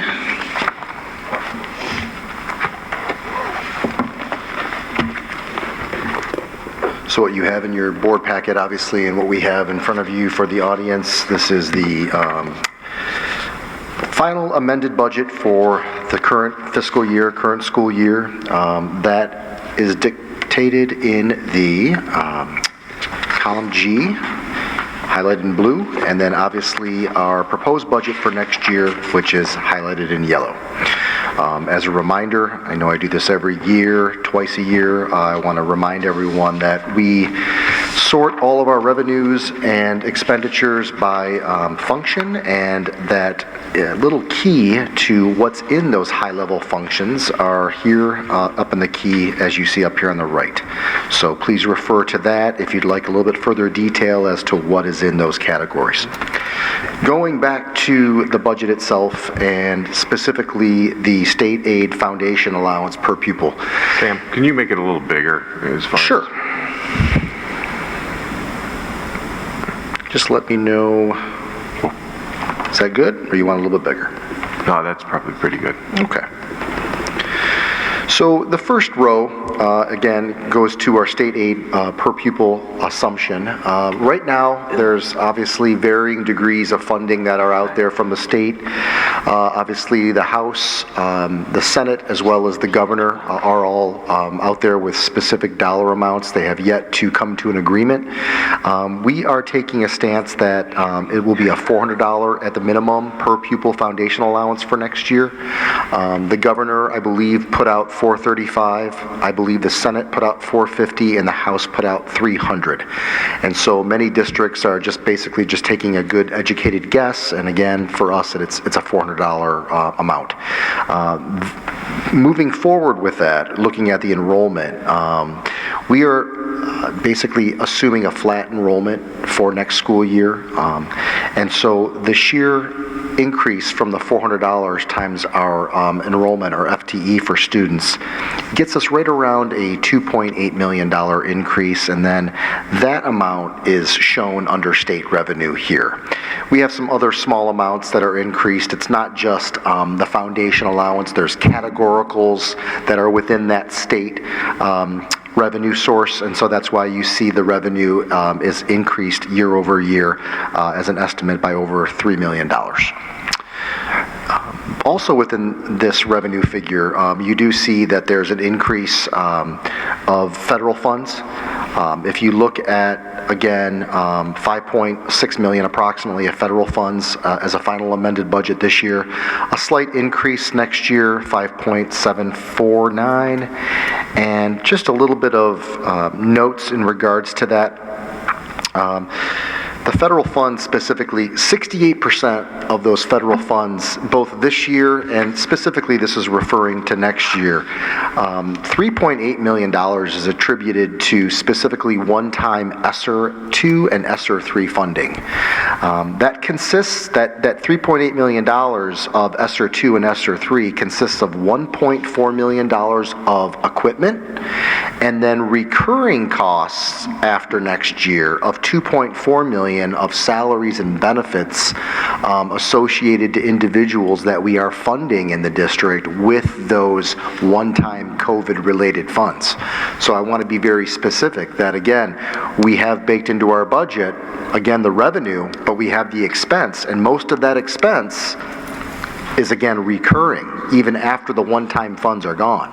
So what does that mean for us? That means that we're going to be dependent upon further larger increases in state foundation allowance to help us afford the individuals that we're talking about that we've been hiring and are paid for currently with federal funds. It also means that we're going to have to continue to look at efficiencies within our general fund budget to see where we can remove, reduce, in order to continue to afford those individuals on a go-forward basis. So those are really the two items that I wanted to mention, again, from an affordability standpoint. Sam, could you give me that number again, 2.4 million? Is that what you said? Yes. So if you look at the $5.7 million in federal funding for next year that I'm proposing, approximately 68% of that 5.7 is attributed or 3.8 million, so same thing. 68% or 3.8 million of that 5.7 million is again attributed to ESSER 2 and ESSER 3 funding. And of that 3.8, 1.4 of it is equipment. So for instance, we are Promethean boards. We have also electronic sound equipment that goes along with the Promethean. And so again, non-people related costs. So things that will not be in perpetuity, such as obviously individuals after next year. So that's my whole point in mentioning that. And these ESSER funds are only available through next year? Actually, the ESSER funds, depending on what ESSERs we are speaking of, are actually good through September 30th of 24. Yes. So we technically have 2 more years on many of these funds. Okay. Okay. So, good question. But still, one-time funds that will run out in the foreseeable future. They're not going to come again. Correct. So now, if we can move on towards the bottom, which is the expenditure side of the equation, since we just touched upon revenue. And again, if you'd like further detail, as I mentioned earlier, in regards to what are in those function buckets, you just go up to your legend and, or ask me the question, that's fine too. But you can see that description above to the far right. You will see here that the majority of our functions are obviously in the negative. And what that means is that next year is projected to be higher than the current final amended budget for this year, which is in blue. And so I say negative, it's a good thing. We're hiring more people, we're paying people more, but from a pure fiscal standpoint, you know, I come from a finance background, it's a negative because you're spending more than what you spent last year. And so, again, much of the expenses and the increases are related to bargaining unit increases, obviously, that have been approved and that will be approved going forward for the next 3 years. And so, within this year's budget, and more specifically within next year's budget and the years after, we have to incorporate those increases, those expected increases in costs. And so, again, I don't want to read to you, but as you can see, you look down the list, again, step increases, staffing increases, all associated throughout those function codes. If I go down to the transportation, and you see a large increase in transportation, 14.4%, well, obviously, gas has gone up astronomically. So that's a large component. I frankly budgeted about 85% higher than what I budgeted this year for fuel. Obviously, we have 2 electric buses, which is fantastic, but the majority of our buses are gasoline powered. So that's where you see that cost. And again, the remainder of that for transportation, as an example, is obviously bargaining unit wages that we anticipate, rising year over year. Sam, over the last few years, we've gotten rid of all the diesel burners. We have. Okay. Yeah. With those electric buses, part of the grant from the state of Michigan, which was actually a settlement from the Volkswagen settlement, that was part of the stipulation of receiving the grants, that you actually had to drill holes through the blocks of the diesel engines in order to get that grant. And so we did that. And so again, the gas buses are the way to go if we cannot afford a further electric going forward, obviously. So, and again, those electric buses are great, but again, they're very expensive compared to a standard, gasoline bus. At least 3 times the cost. Well, and the reason I asked that right now is, I don't have a diesel burner at home, but I think there's quite a premium on diesel fuel over what gasoline costs today.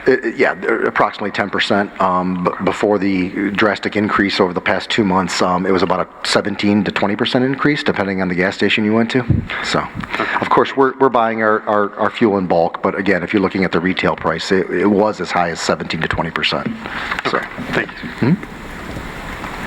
So, if I go down a little further and I just show the end expected result, and bear with me 1 second, you'll see that I expect this year to end approximately $265,000 favorable, so excess revenue over expenses. I propose to move 200 of that 265,000 into the capital project fund, and then the remaining 65,000 that I'm estimating to go into the general fund balance. So the general fund balance is currently at 11.4 million. We expect then it would go to a little over 11.5, and so as you can see on the left here for the yellow, which is next year's proposal, it's a very similar scenario. We see that 305,000 is what I propose that the general fund will be ahead. Again, putting another 200,000 into the capital project fund for any types of equipment that maybe goes bad, a boiler, whatever type of situation that we have in the district that requires a fairly large amount of capital, and then we don't have to hit the general fund with that expense. We could use the capital project fund instead. So that is why we've been devoting over the past several years money in excess within the general fund to fund the capital project fund. So does anyone have any questions in regards? I know I skimmed through this fairly quickly, but I am more than happy to answer any questions that you may have. What's that, Sam, what's that bottom percentage? I know that we've been upwards of 15, 16, 17%. We have. Where is that for that right next now, year? Next year it's 13.21, and I think that it's a great question, Mr. Donnelly. I think what's important to note is that has been shrinking over the past several years, and the reason why it's been shrinking is because our revenue has dramatically gone up, primarily due to the ESSER-related funds. Not all. We've also grown substantially in terms of FTE and students, primarily due to OVA and our shared time programs. So my point is that we've had our relatively consistent general fund balance around the $11 million mark, but our denominator has gone up dramatically, which is our revenue. So that is why you see that percentage shrinking over the past several years.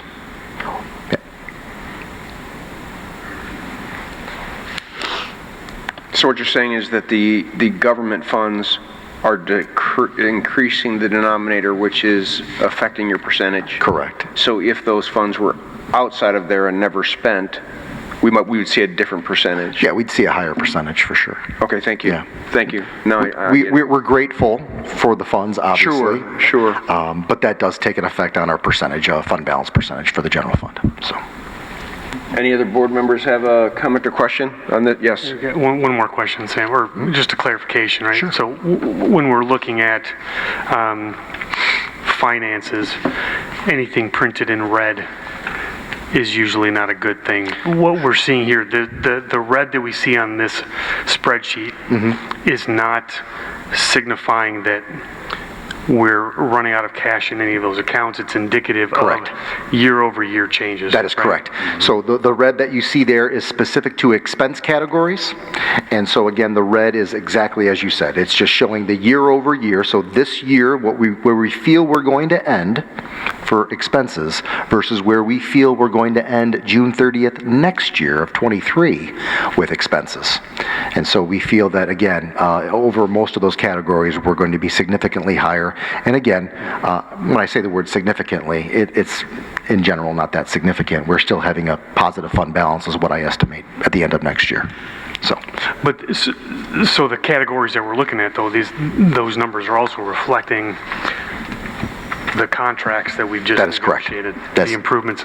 That is correct. Good. Thanks. Absolutely. Great question. Anyone else? Please continue. Thank you.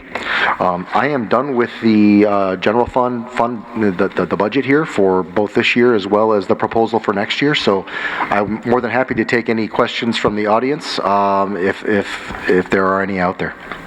Yes, this is one time every year where we have public comment other than an unscheduled audience participation, and that's when a budget is being proposed. So does anyone have any desire to ask Sam a question or make a comment on the proposed budget?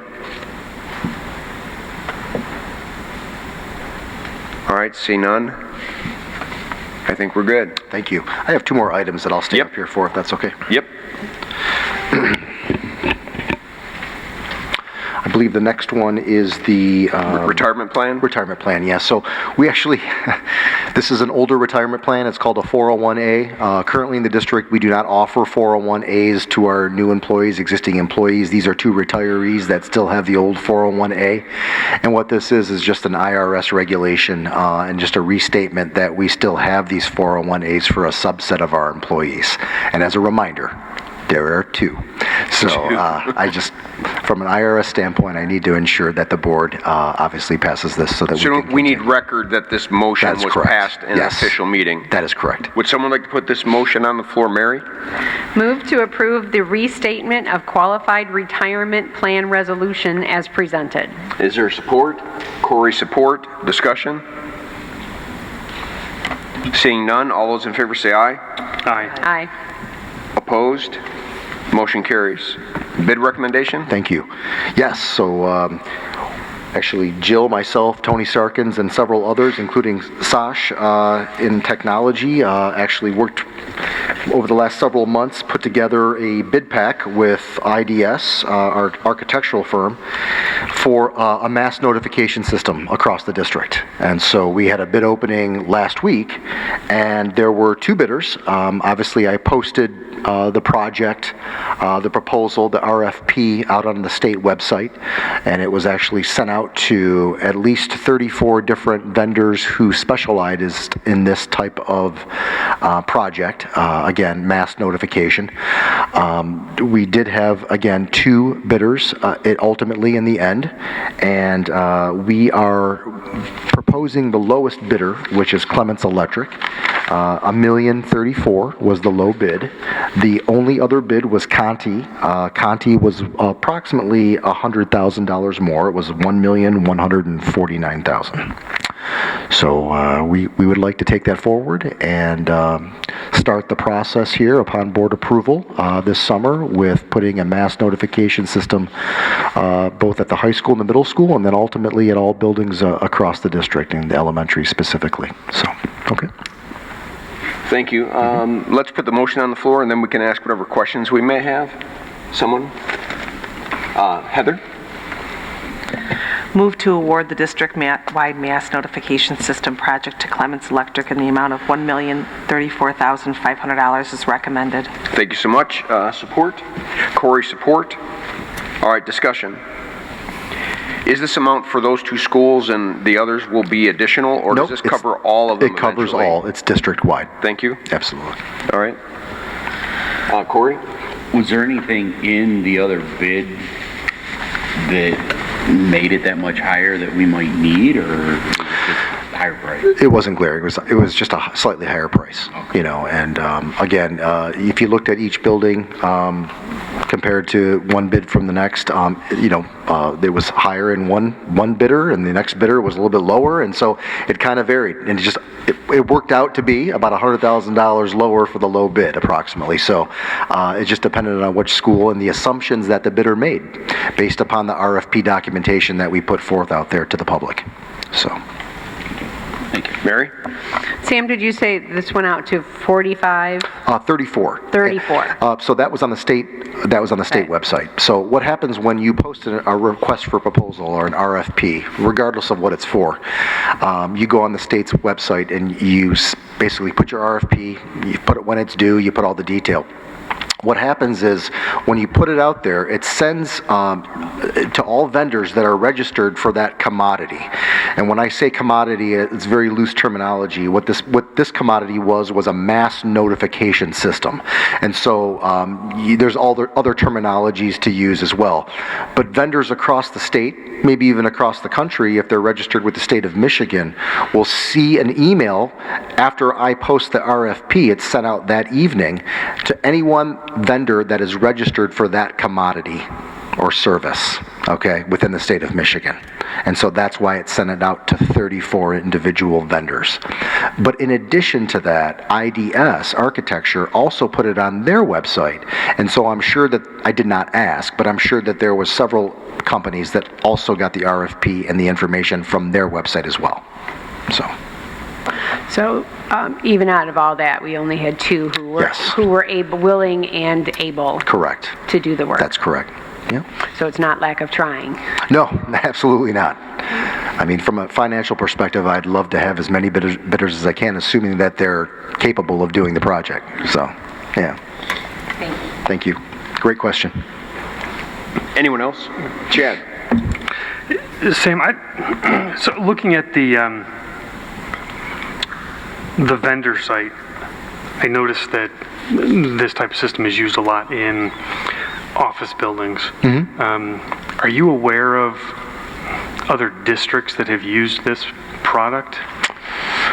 So personally, I'm not. I don't know if our technology department knows if there's any other uses within the state that use this specific notification system per se, but I do not. I don't know of one internally myself. All right, that's fair, and maybe it's on the website and I just wasn't able to locate it. Sure. I guess, so at some point, would we be able to see not a demonstration, but some level of presentation so we could understand a little bit more about how that product is supposed to operate once it's installed? Sure. So I think we do have one. I'm going to put someone on the spot and turn around right now if you don't mind and ask them. But pardon me. It would either be Jill or Sash. Do we know? And I'm sorry. Do we have I thought we did have a presentation. Yes. We'll have something for you for the next meeting. Sorry. Okay, fair. Thank you. Thanks. Thank you. Thank you. Fair question as well. So I want to just also let you know that this is tied to the fire alarm system as well. So this notification, should something be triggered, should obviously this notification system be triggered, it obviously goes to 911. So that's how it works, and it goes through the fire system. So I do want to be very specific about that.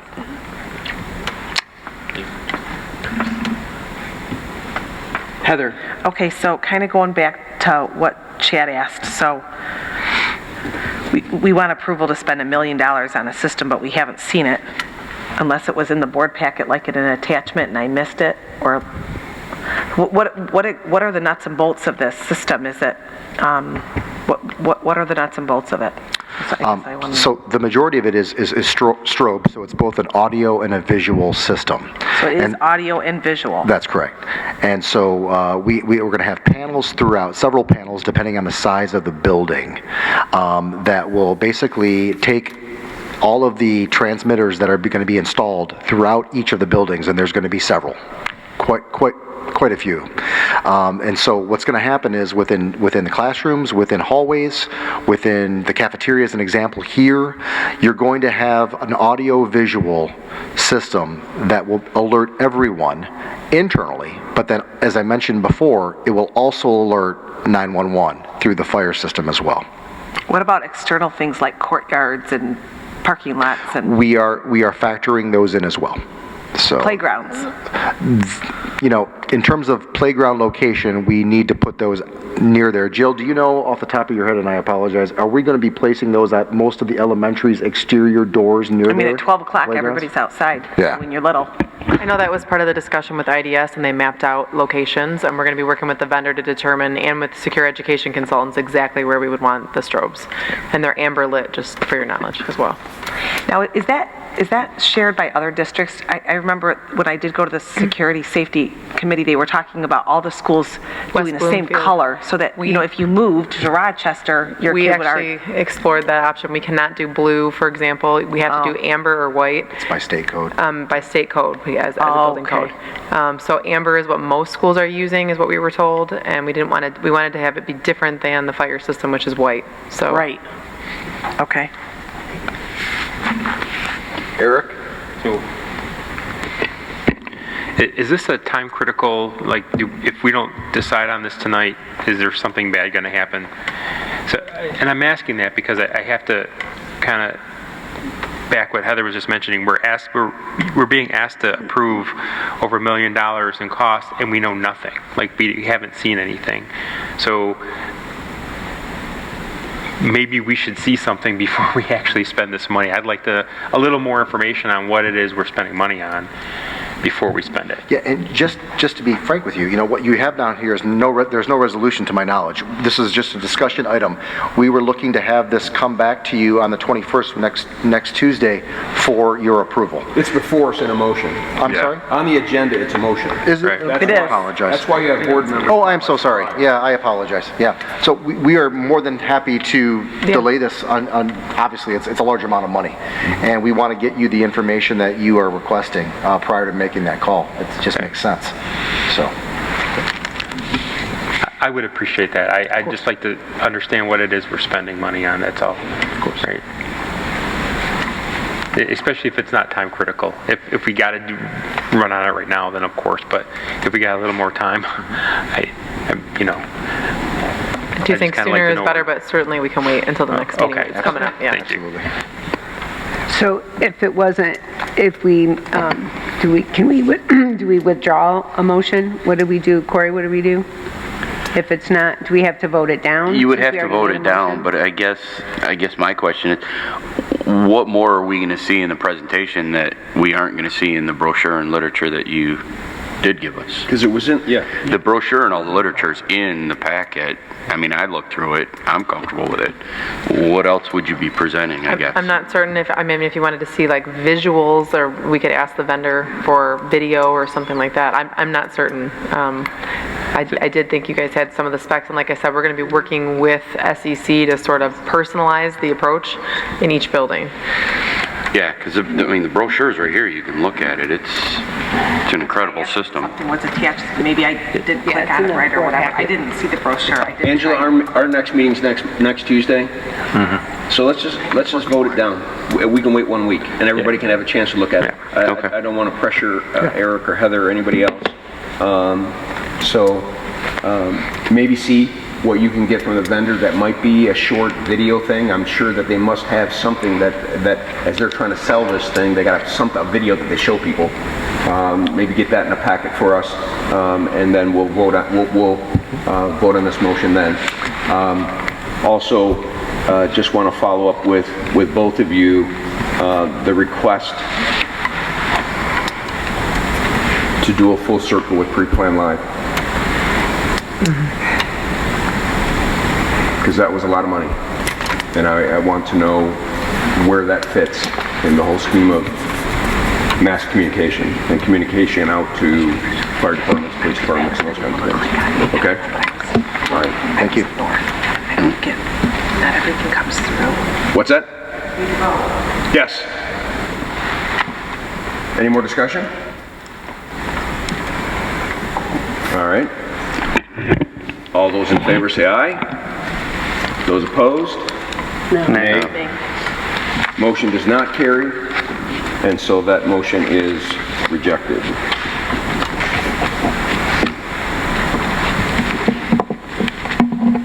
Thank you, Sam. David Pass. Well, hello again. Before we get into the motion on the agenda, I just wanted to thank the board for approving our personnel recommendations this evening. We're very excited that we have Laura Zoni, our recovery coordinator, who officially started. She was sick on the day that she was starting, was officially supposed to start, so she had her work cut out for her in the last week of the school year, but she certainly hit the ground running, and she's going to be a tremendous asset to the district. I'd like to congratulate Steve Wolf, who July 1st will assume his new responsibilities as Assistant Superintendent of Secondary Instruction. Also, Todd Barlas, who will be officially, I know he'll be on a family vacation the first week of July, so he will officially set foot in the district on July 11th. So that'll be his official start date. We're excited to have Todd join our team. He's going to be amazing. And then we had a couple other district employees who will be serving in new capacities that you approved this evening. And both of those multiple additional responsibilities in their new roles, but part of that is both tied to technology, where Gary Van Staveren is taking on a lot of responsibilities on the instructional technology side, and Sash Vasovsky, who will be taking on a lot more of the operational technology sides and leadership in those areas. And a lot of this is in response to Mr. Throne Chisholm, who, held some of these responsibilities as our district leader in the areas of technology. So very happy that both Gary and Sash are moving into those new capacities, and also congratulations to Daisha Beasley, who will be moving into the high school as our new principal, and Brad Bigelow, who will be moving to the middle school as our middle school principal. Very excited about that. And then just a couple of other staffing updates. Seems like we're doing a lot of hiring. And so tomorrow we're beginning the process for interviews for our assistant principal at the high school. And then next week we will begin interviews for Clear Lake principal. So we're excited to get those processes started, and we'll certainly keep the board informed. And then to the item in hand, as we discussed and is in your packet, we have before you a motion for consideration for the OSPA successor contract, 22 to 25 successor contract. So, Thank you. Would someone like to put this motion on the floor? Mary? Move to approve the 2022 through 2025 master agreement between Oxford Community Schools and Oxford Educational Support Personnel Association, OESPA, as presented. Thank you. Is there support? Heather, support? Discussion. Seeing none, all those in favor say aye. Aye. Opposed? Motion carries. thank you very much. Thank you, Dr. Pass. Thank you, Dr. Pass, for your great work. All right, we're on number 9, everyone. Safety and school operation. Jill Lamont. Hi, I just wanted to give you a quick update on our Lighthouse Connections Academy, the cyber charter school that we authorize. They do have a new school leader hired just in May, and so Teresa Woods is her name, and she did prepare just a brief statement I was going to read to you. Teresa has over 25 years of experience serving children and families. She's a child education advocate and an experienced administrator. She says, I believe that every child deserves to learn in an environment that best serves their learning style and family needs. I'm extremely honored to join the Lighthouse Connections Academy team and build on the extraordinary work already in place. So I just wanted you to know we do have a school leader who is new and is making some quick changes there. And then at the next meeting, I'll be asking you to extend the ELA curriculum to the kindergarten level, also at Lighthouse Connections Academy. It's just a recommendation for curriculum change, which requires an amendment to our agreement with Lighthouse. So we do it every year and just update our curriculum. This will be the 3rd amendment to that agreement related to curriculum. So just a heads up on that. They have a pretty large projected enrollment for next fall and seem to be doing very well. So. And then for my request to purchase service, I'm actually going to ask our new tech director, as Dr. Pass just mentioned. Sash is here. He was going to speak to you about the service because he's much more knowledgeable about it than I. So. Thank you. Welcome, Sash. Thank you. I'll probably be speaking to Chad more here. I know he's the resident nerd up here. He'll translate it to us. Yeah, so the software is by Trend Micro. It's called Vision One. It's an XDR solution, which stands for Extended Detection and Response. Think of it as like an antivirus software like Symantec or Kaspersky or something, but on steroids. Those types of softwares, they'll find executables that have certain file signatures in them that would be malware, and they would stomp them out at that level. But this goes a lot further beyond that. There's an automated piece to it. And so what it does is it correlates all the data on the machine, everything the machine's doing, as well as has hooks into OneDrive, Google Drive, Gmail, Exchange Online, and just monitors all those files, sees what all those files are doing, and ingests it into a cloud server. And then we have the console called Vision One, where it uses an AI that takes all that data and then sees what these files are doing, and then it'll flag them, create what's quote-unquote workbenches. So if it sees an executable doing something it shouldn't by modifying registry keys or copying data from one location to another, replicating It'll create an a workbench and then respond based on automated playbook plays, I guess they're called. That's something that I would set up. It also detects unauthorized access to these accounts. We actually spotted in the last 2 weeks, there was 3 student accounts that were compromised from IP addresses. They were being accessed by IP addresses across Europe and Africa. Automatically was able to reset those passwords, get those kids, accounts safe again. Yeah, there's a lot to it. It's also required by SETSEG for cyber insurance. So there's that piece. I don't know if there's any questions you got. Oh yeah. I thought it was riveting. This was riveting. Before Chad talks, I understood what you were saying. I just want to let you know. All right. But I might not understand Chad.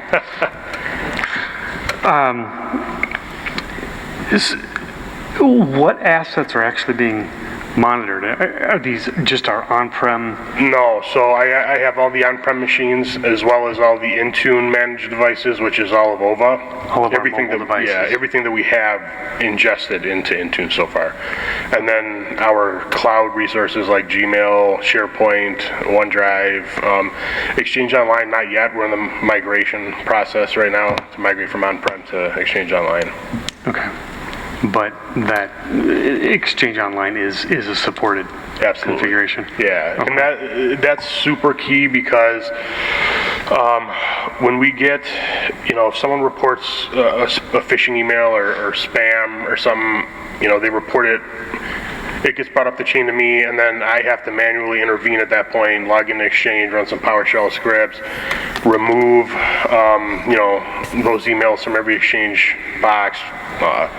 Then I got to log into Umbrella and block these URLs. And that takes time. Like if I'm not there to answer my email or a phone call, then that's just, more time where people can click on it and compromise themselves. But what this will do is just stop it dead in its tracks and remove the email, right from the Exchange servers. It's essentially another security analyst, Right. So I guess a follow-up question is,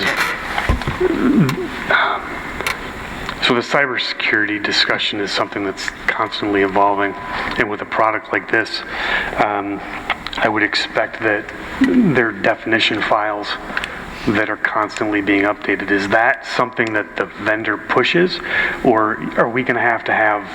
No, it's all automatic. It's all done behind the scenes. Okay. Yeah, and they, MITRE attacks are monitored, and the definitions are updated like instantly. Okay. Yeah.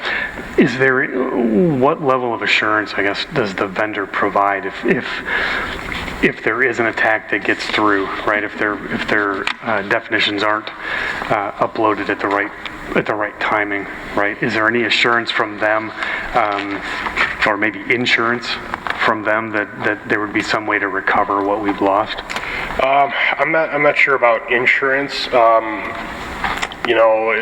It's the recovery aspect of it. As long as our backups are okay, we're good, and our backups are pretty rock solid at this point. It would essentially give us a play-by-play of what happened if we were to have a breach and data was compromised. Without something like this, we would have no idea how far the breach went. This will at least give us that information. Now, it'll keep us much more secure, obviously. Right. But just like any product, it's not 100%. Agreed. Yeah. Okay. All right, cool. Any follow-up questions? You're just showing off now. Thank you. Yep.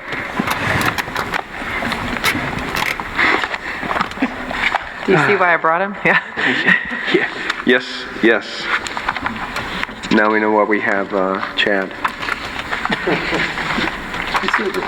You serve a purpose. Now we're going to have to translate what you just did, but that's all right. All right, so does that take us to the motion? Yep. All right, so someone would like to put this motion on the floor, please? Eric? Move to approve to purchase the Trend Micro XDR solution from Intercomp TSG for the amount of $38,385. Is there support? Corey, support? Discussion?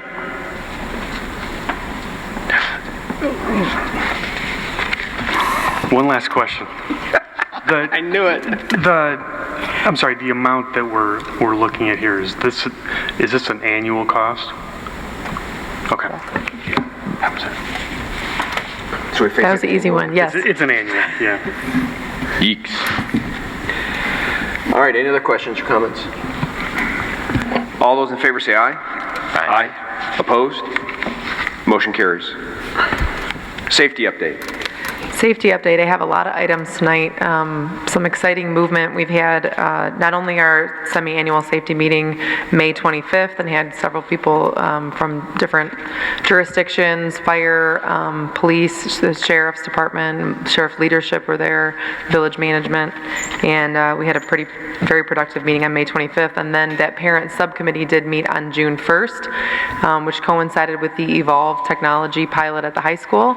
That was not an accident. They came up here and were able to see it in working, and we had the actual Evolve rep here showing them and answering their questions in real time, so that was really neat. So after bringing back their recommendations from both those groups to cabinet, we do have some items to share with you that we're moving on this summer that will certainly be included in the 3-year plan, but I wanted to share sort of publicly here tonight. And I'm just going to go down the list, and I guess just stop me at the end for any questions. Sure. If that works. So Zero Eyes is already on 30 or so of our cameras at the high school. That's the software program that I've brought to you before. We are looking at extending that, but certainly for the number of cameras now, it is free for the next year, and we're going to continue with that pilot. We are going to enter into a 1-year pilot with Evolve. It'll be at 3 of our doors, our normal 3 entrances, the pool entrance and both of the front doors, the PAC door for bussers and the other door, the main north door. Those will be single lanes instead of dual kiosks. We learned that throughout our pilot, that we did not require, and it would require too much manpower for the dual kiosk. We are moving forward and have moved forward on a black powder dog that is being trained in September and is coming to us, a Labrador, to work with Mr. Rourke at the high school, who will also be trained and has, graciously offered to take on that role. I think it's fantastic. He knows our buildings and he knows our people, and he's been an integral part of our return to school, and it's going to be excellent to have him have that training. We're going to continue with elementary school security and have an armed guard at each elementary school next school year. We're going to continue with our third-party ESS in that capacity and also with the additional help at the high school. Right now we have 3 guards who are roaming and typically near the bathrooms for added security. We're going to continue that next school year. We have some retired administrators who have come back to help us. We're going to continue to utilize them as long as they'll work with us, either 2 or 3 in the fall. Nightlock, the company that makes our door locks, has also offered to give us free safety shades. And so our maintenance team has been making a lot of measurements for all the different side windows on the doors. They're all different sizes throughout our district. That work is nearly done. We are just at the mercy of the materials coming in, and there may be some costs for installation, but the actual materials should be completely complimentary. I want to say thank you to Nightlock for that. The numbering placards, we've already been in process with that and have recently touched base with the company, is going to, sort of pick up where they left off and numbering the interior of the buildings so that they all look uniform. If you remember, I came to you probably over a year ago. I believe it was in the middle of COVID, and we were having a hard time ordering the placards. Seems like we've got some movement, and we're going to continue that work this summer. Tony Sarkins has been integral in that, just so you know. He's been fantastic. The mass notification system, we've already talked to you about tonight. And then one other item that I just learned of this morning that I really want to celebrate. A long time ago, we talked well before COVID about becoming My Heart Safe Schools through Project Adam.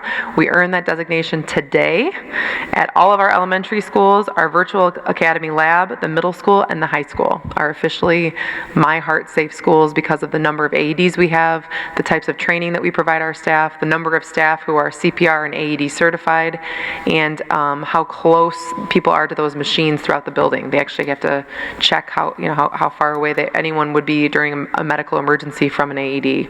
I really want to give a special thank you to Oxford Fire Department's Lieutenant Snell. He actually came in and ran the drills at each of our schools and helped walk our staff through the appropriate response. That was absolutely amazing and really helped us to earn these designations. And I believe that's all I have tonight. Fantastic. Thank you. Fantastic. Anybody have any comments or questions before she leaves the podium?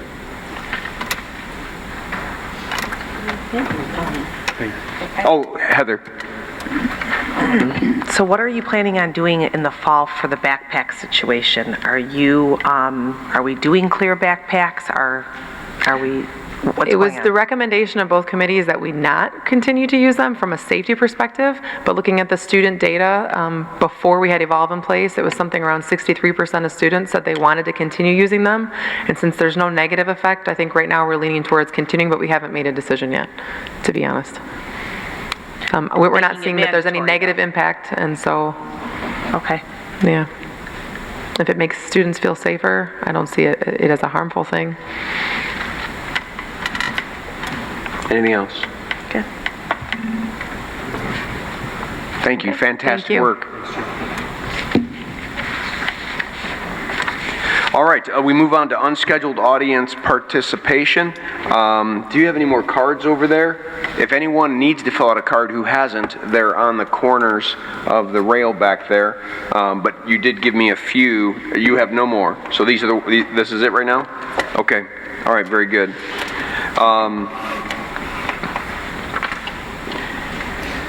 Darren McLennan.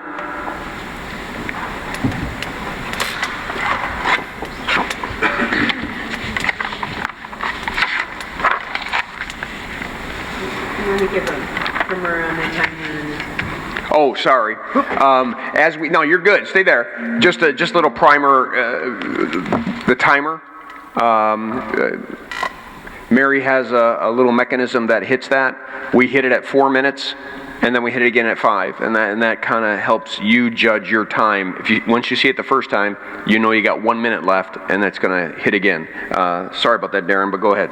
All right. Thanks again for letting me speak.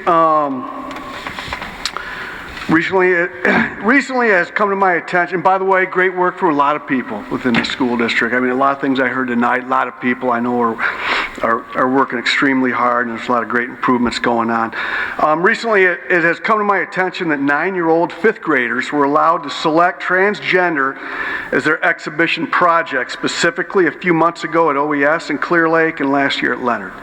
I simply come here tonight to ask, was our superintendent and school board aware of this? Do teachers or principals have unilateral authority with respect to their student curriculum? And third, is this an acceptable topic to this board? If acceptable, or the board has no control over what's presented in their classrooms by other students in these scenarios, 9-year-olds. And I'd have to ask, what authority exactly does duly elected school board members have? It seems to me the state and county have the most control, as they sadly control the purse strings. If allowed to continue, what's off limits? If a few families feel it's their right to have their child present about transgender, can others present about God? Can others present on being heterosexual or homosexual? Can others present on combat atrocities? Can others present on swingers? Can others present on dominatrix? Can others present on Mormonism? I could go on the list and list and list. The decision on this is determined by those in power. So I would ask, who is in power? There was a time, out of respect for others, that most simply knew what was inappropriate or off limits in a classroom setting. You see, when I went through school, we were taught reading, writing, arithmetic, history, civics, with music, shop class, language, and physical education, all bonuses. In high school, we literally had 1 or 2 hours of sex education in my senior year. Our school days weren't entrenched with the worries of being expelled for not wearing a worthless mask, that our parents would lose their jobs for refusing to get an experimental debunked injection, or being indoctrinated into confusing and controversial radical leftist gender identity, sexual orientation, and hate-based critical race theory. Getting back to transgender, which is why I'm here. Having directly supervised the U.S. military's most senior transgender, I know a little bit about this topic. If someone undergoes transgender surgery, that's their decision, and they afford all freedoms that non-transgenders do under the Constitution. If you continue to allow topics of this nature under the guise of equity or equality to be presented to our children, especially without parents' knowledge or consent, mental health will surpass education as this district's priority well into the future. I no longer have any skin in this game, but I'm highly concerned for this community, my friends, loved ones, and those that have limited options when it comes to choosing between public, private, or homeschooling alternatives and/or options.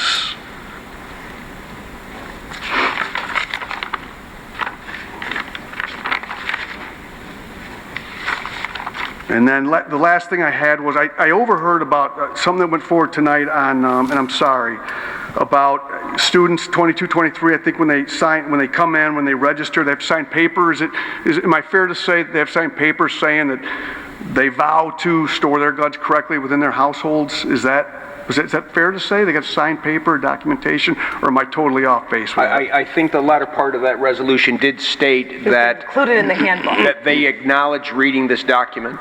Okay. Got it. I would just say, law-abiding gun owners, law-abiding gun owners do not commit crime, do not commit murder, do not commit mass shootings. Thieves, criminals, and killers are not law-abiding citizens. Demons, evil, and could care less about our laws or documentations in a handbook.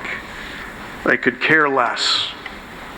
Could do all the laws that we want for law-abiding gun citizens. It's not going to change a thing. All right.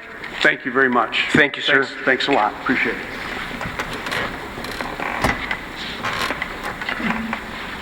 Jennifer Prather. Jennifer Prather? Thank you.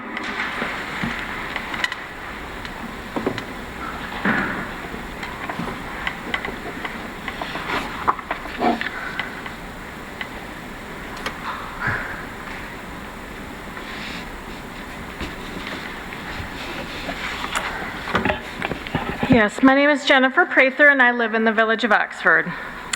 I'm here, and forgive me, I did have to change a little bit of the wording on this because I thought I was going to be talking before you passed your motion for secure storage, so I am so forever grateful on that pass. But I'm here tonight to thank the school board for passing a secure storage resolution.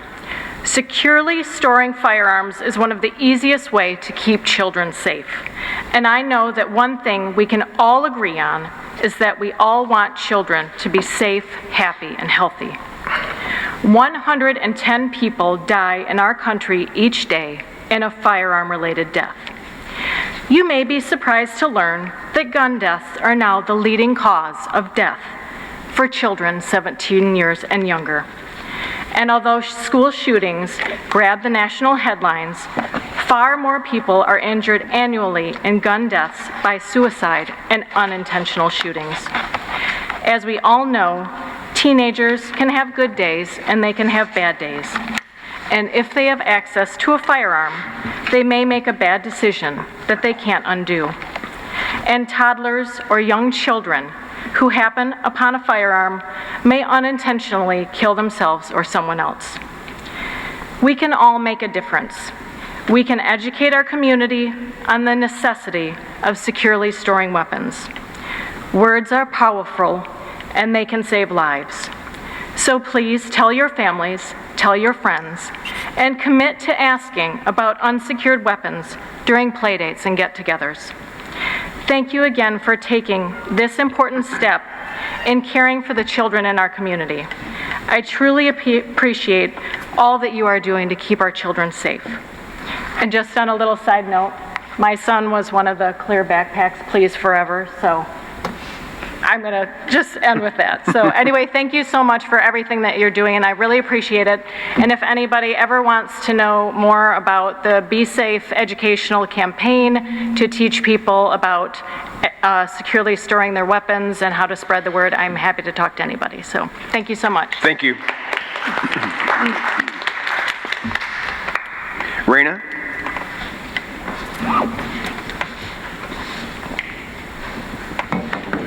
Hi, I'm here today to inquire on the status of the resolution on creating a temporary memorial that was passed during the May 17th meeting, which was almost a month ago in 3 days.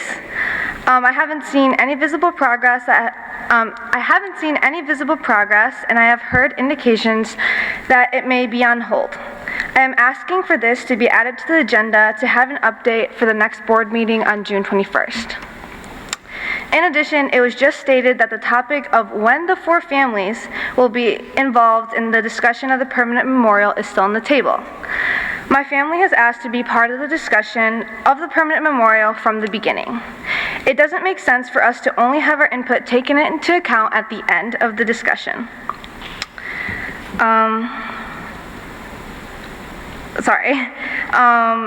Especially for a permanent memorial that is for our family member. I was promised in January and in March that I'd be part of the committee that was supposed to be created spring/summer, which you are creating right now.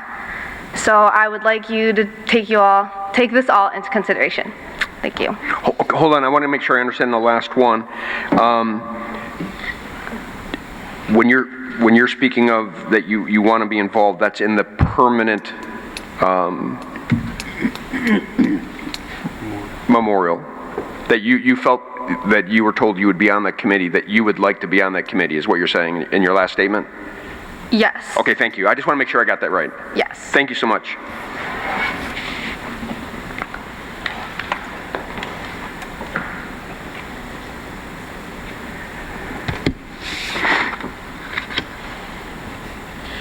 Anna? She shouldn't have to come to a board meeting. It's Anna. Anna? Yeah. Anyways, hello. I wanted to address something that has not sat right with me since the meeting on March 17th at the end. May 17th, sorry about that. Which was a comment made by the board meeting. We had to sit there and get bashed by everyone of these kids, disrespectful as they were, was said by one of the board meetings members. Now we have all been taught, think before you speak. Which is why every time a kid has come up here begging to be heard, we try to do our best to be respectful despite all our anger and frustration. Yet this is labeled as bashing and disrespectful. Now if that is bashing and disrespectful, I want to know what's correlating Hannah, Justin, Tate, and Madison. Smile to what will drive someone to harm themselves would be considered. Screaming if we put pictures up and it's a trigger to that girl and she does something to herself, are they all okay with 1 more life, 2 more lives? Comments like these can be seen as disrespectful by simplifying suicide down to seeing a picture being the cause for someone taking their life. I don't think that this is what any of our mental health professionals you spoke with were teaching. The reason why some kids cannot walk through or even enter the building is not because of Hannah's smile, Justin's smile, Tate's smile, and Madison's smile. It is because Oxford High School is the place where a shooting happened. Please refrain from making general statements. Thank you. Thank you.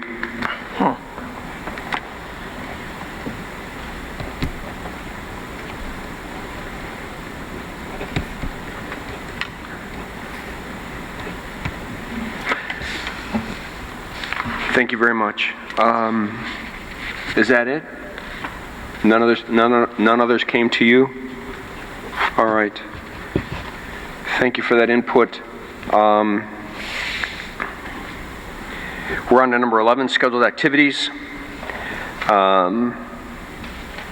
School board meeting next Tuesday, 6:30, here in this room? Yes. Okay.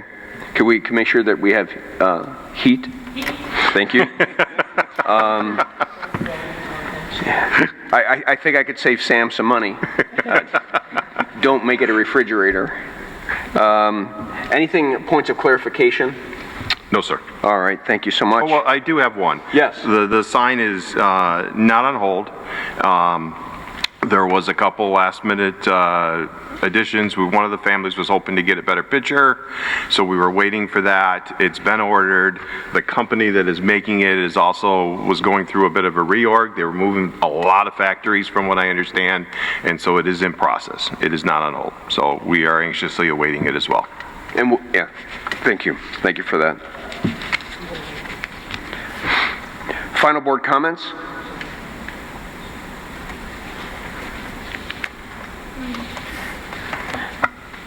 Yes. I'd just like to share for a moment, Mr. Donnelly, and thank my fellow board members for passing the resolution supporting gun safety and the safe gun storage. It may not be a lot, but it's something. And it's something that we can do. So I appreciate that we can all stand up for the safety of our students. I also want to thank Dr. Pass and his team for another round of contracts behind us. So thanks. I'm really excited that we are able to offer our pairs and our support staff. That's this one, right? Yeah, that's the right one. Contracts that are competitive. You know, we want to keep people here. I'm of Oxford, and I know our staff does too. So I'm grateful that we're able to say that financially also, though it's not everything. DTE doesn't really care how much you love your job; they still want to get paid. So thank you, everybody, for that.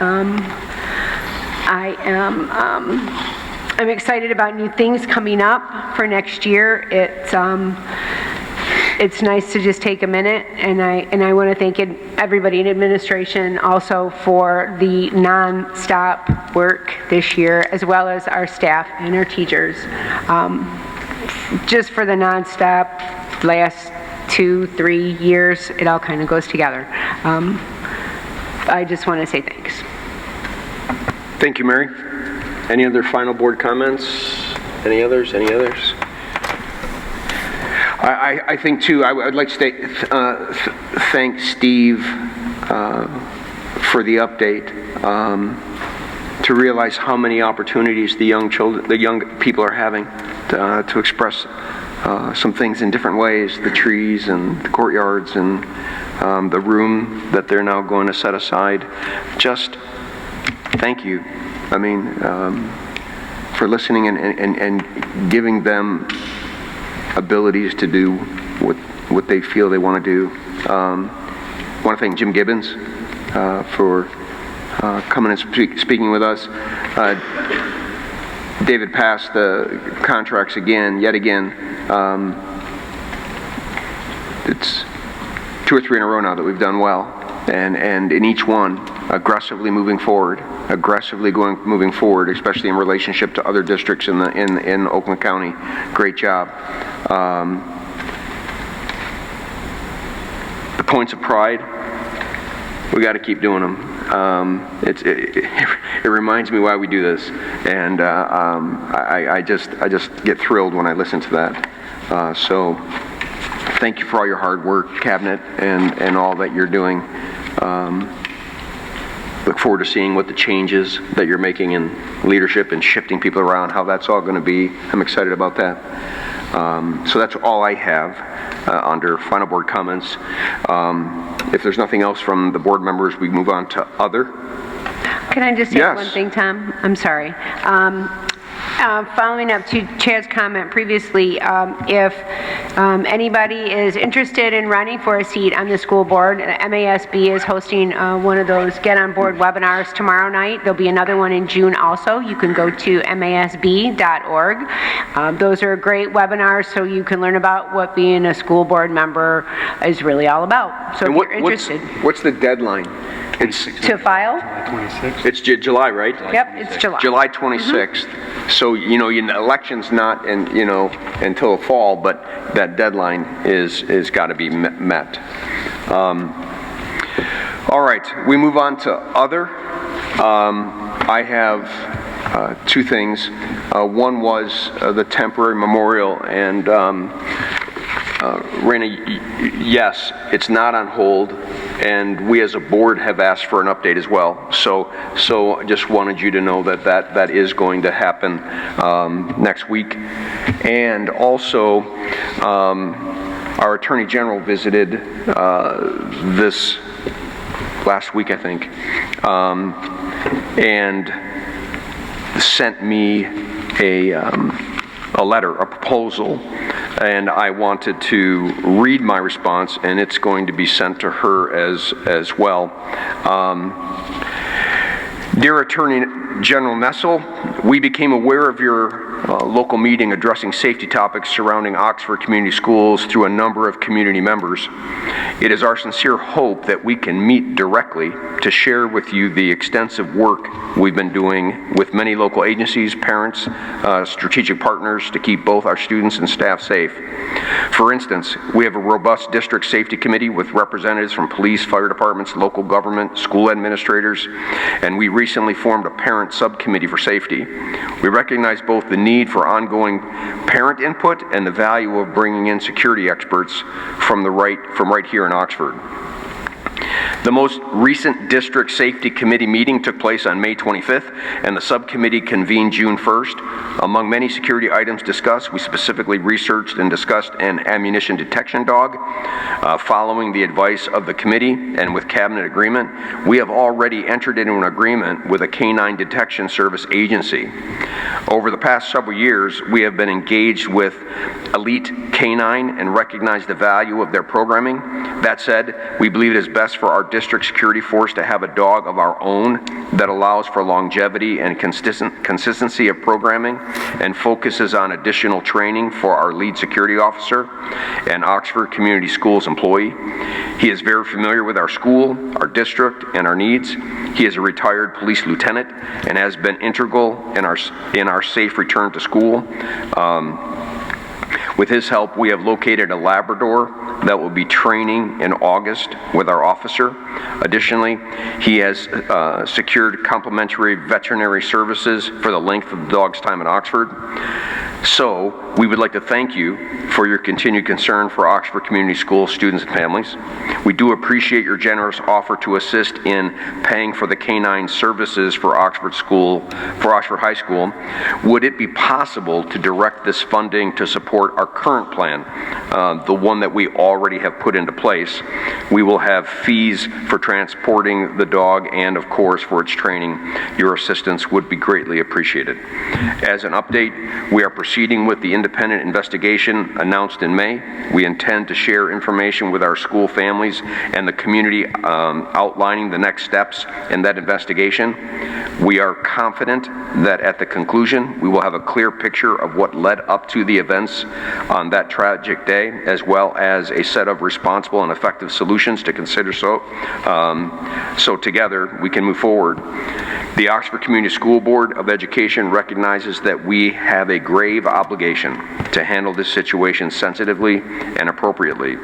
This is an obligation not only to our school family, but to our entire community and to a nation that has grappled with these senseless tragedies far too often. We ask for trust and support in our efforts to understand the circumstances surrounding what happened, to make our school safer, and to help our community find healing. Sincerely, Thomas E. Donnelly Jr., School Board President.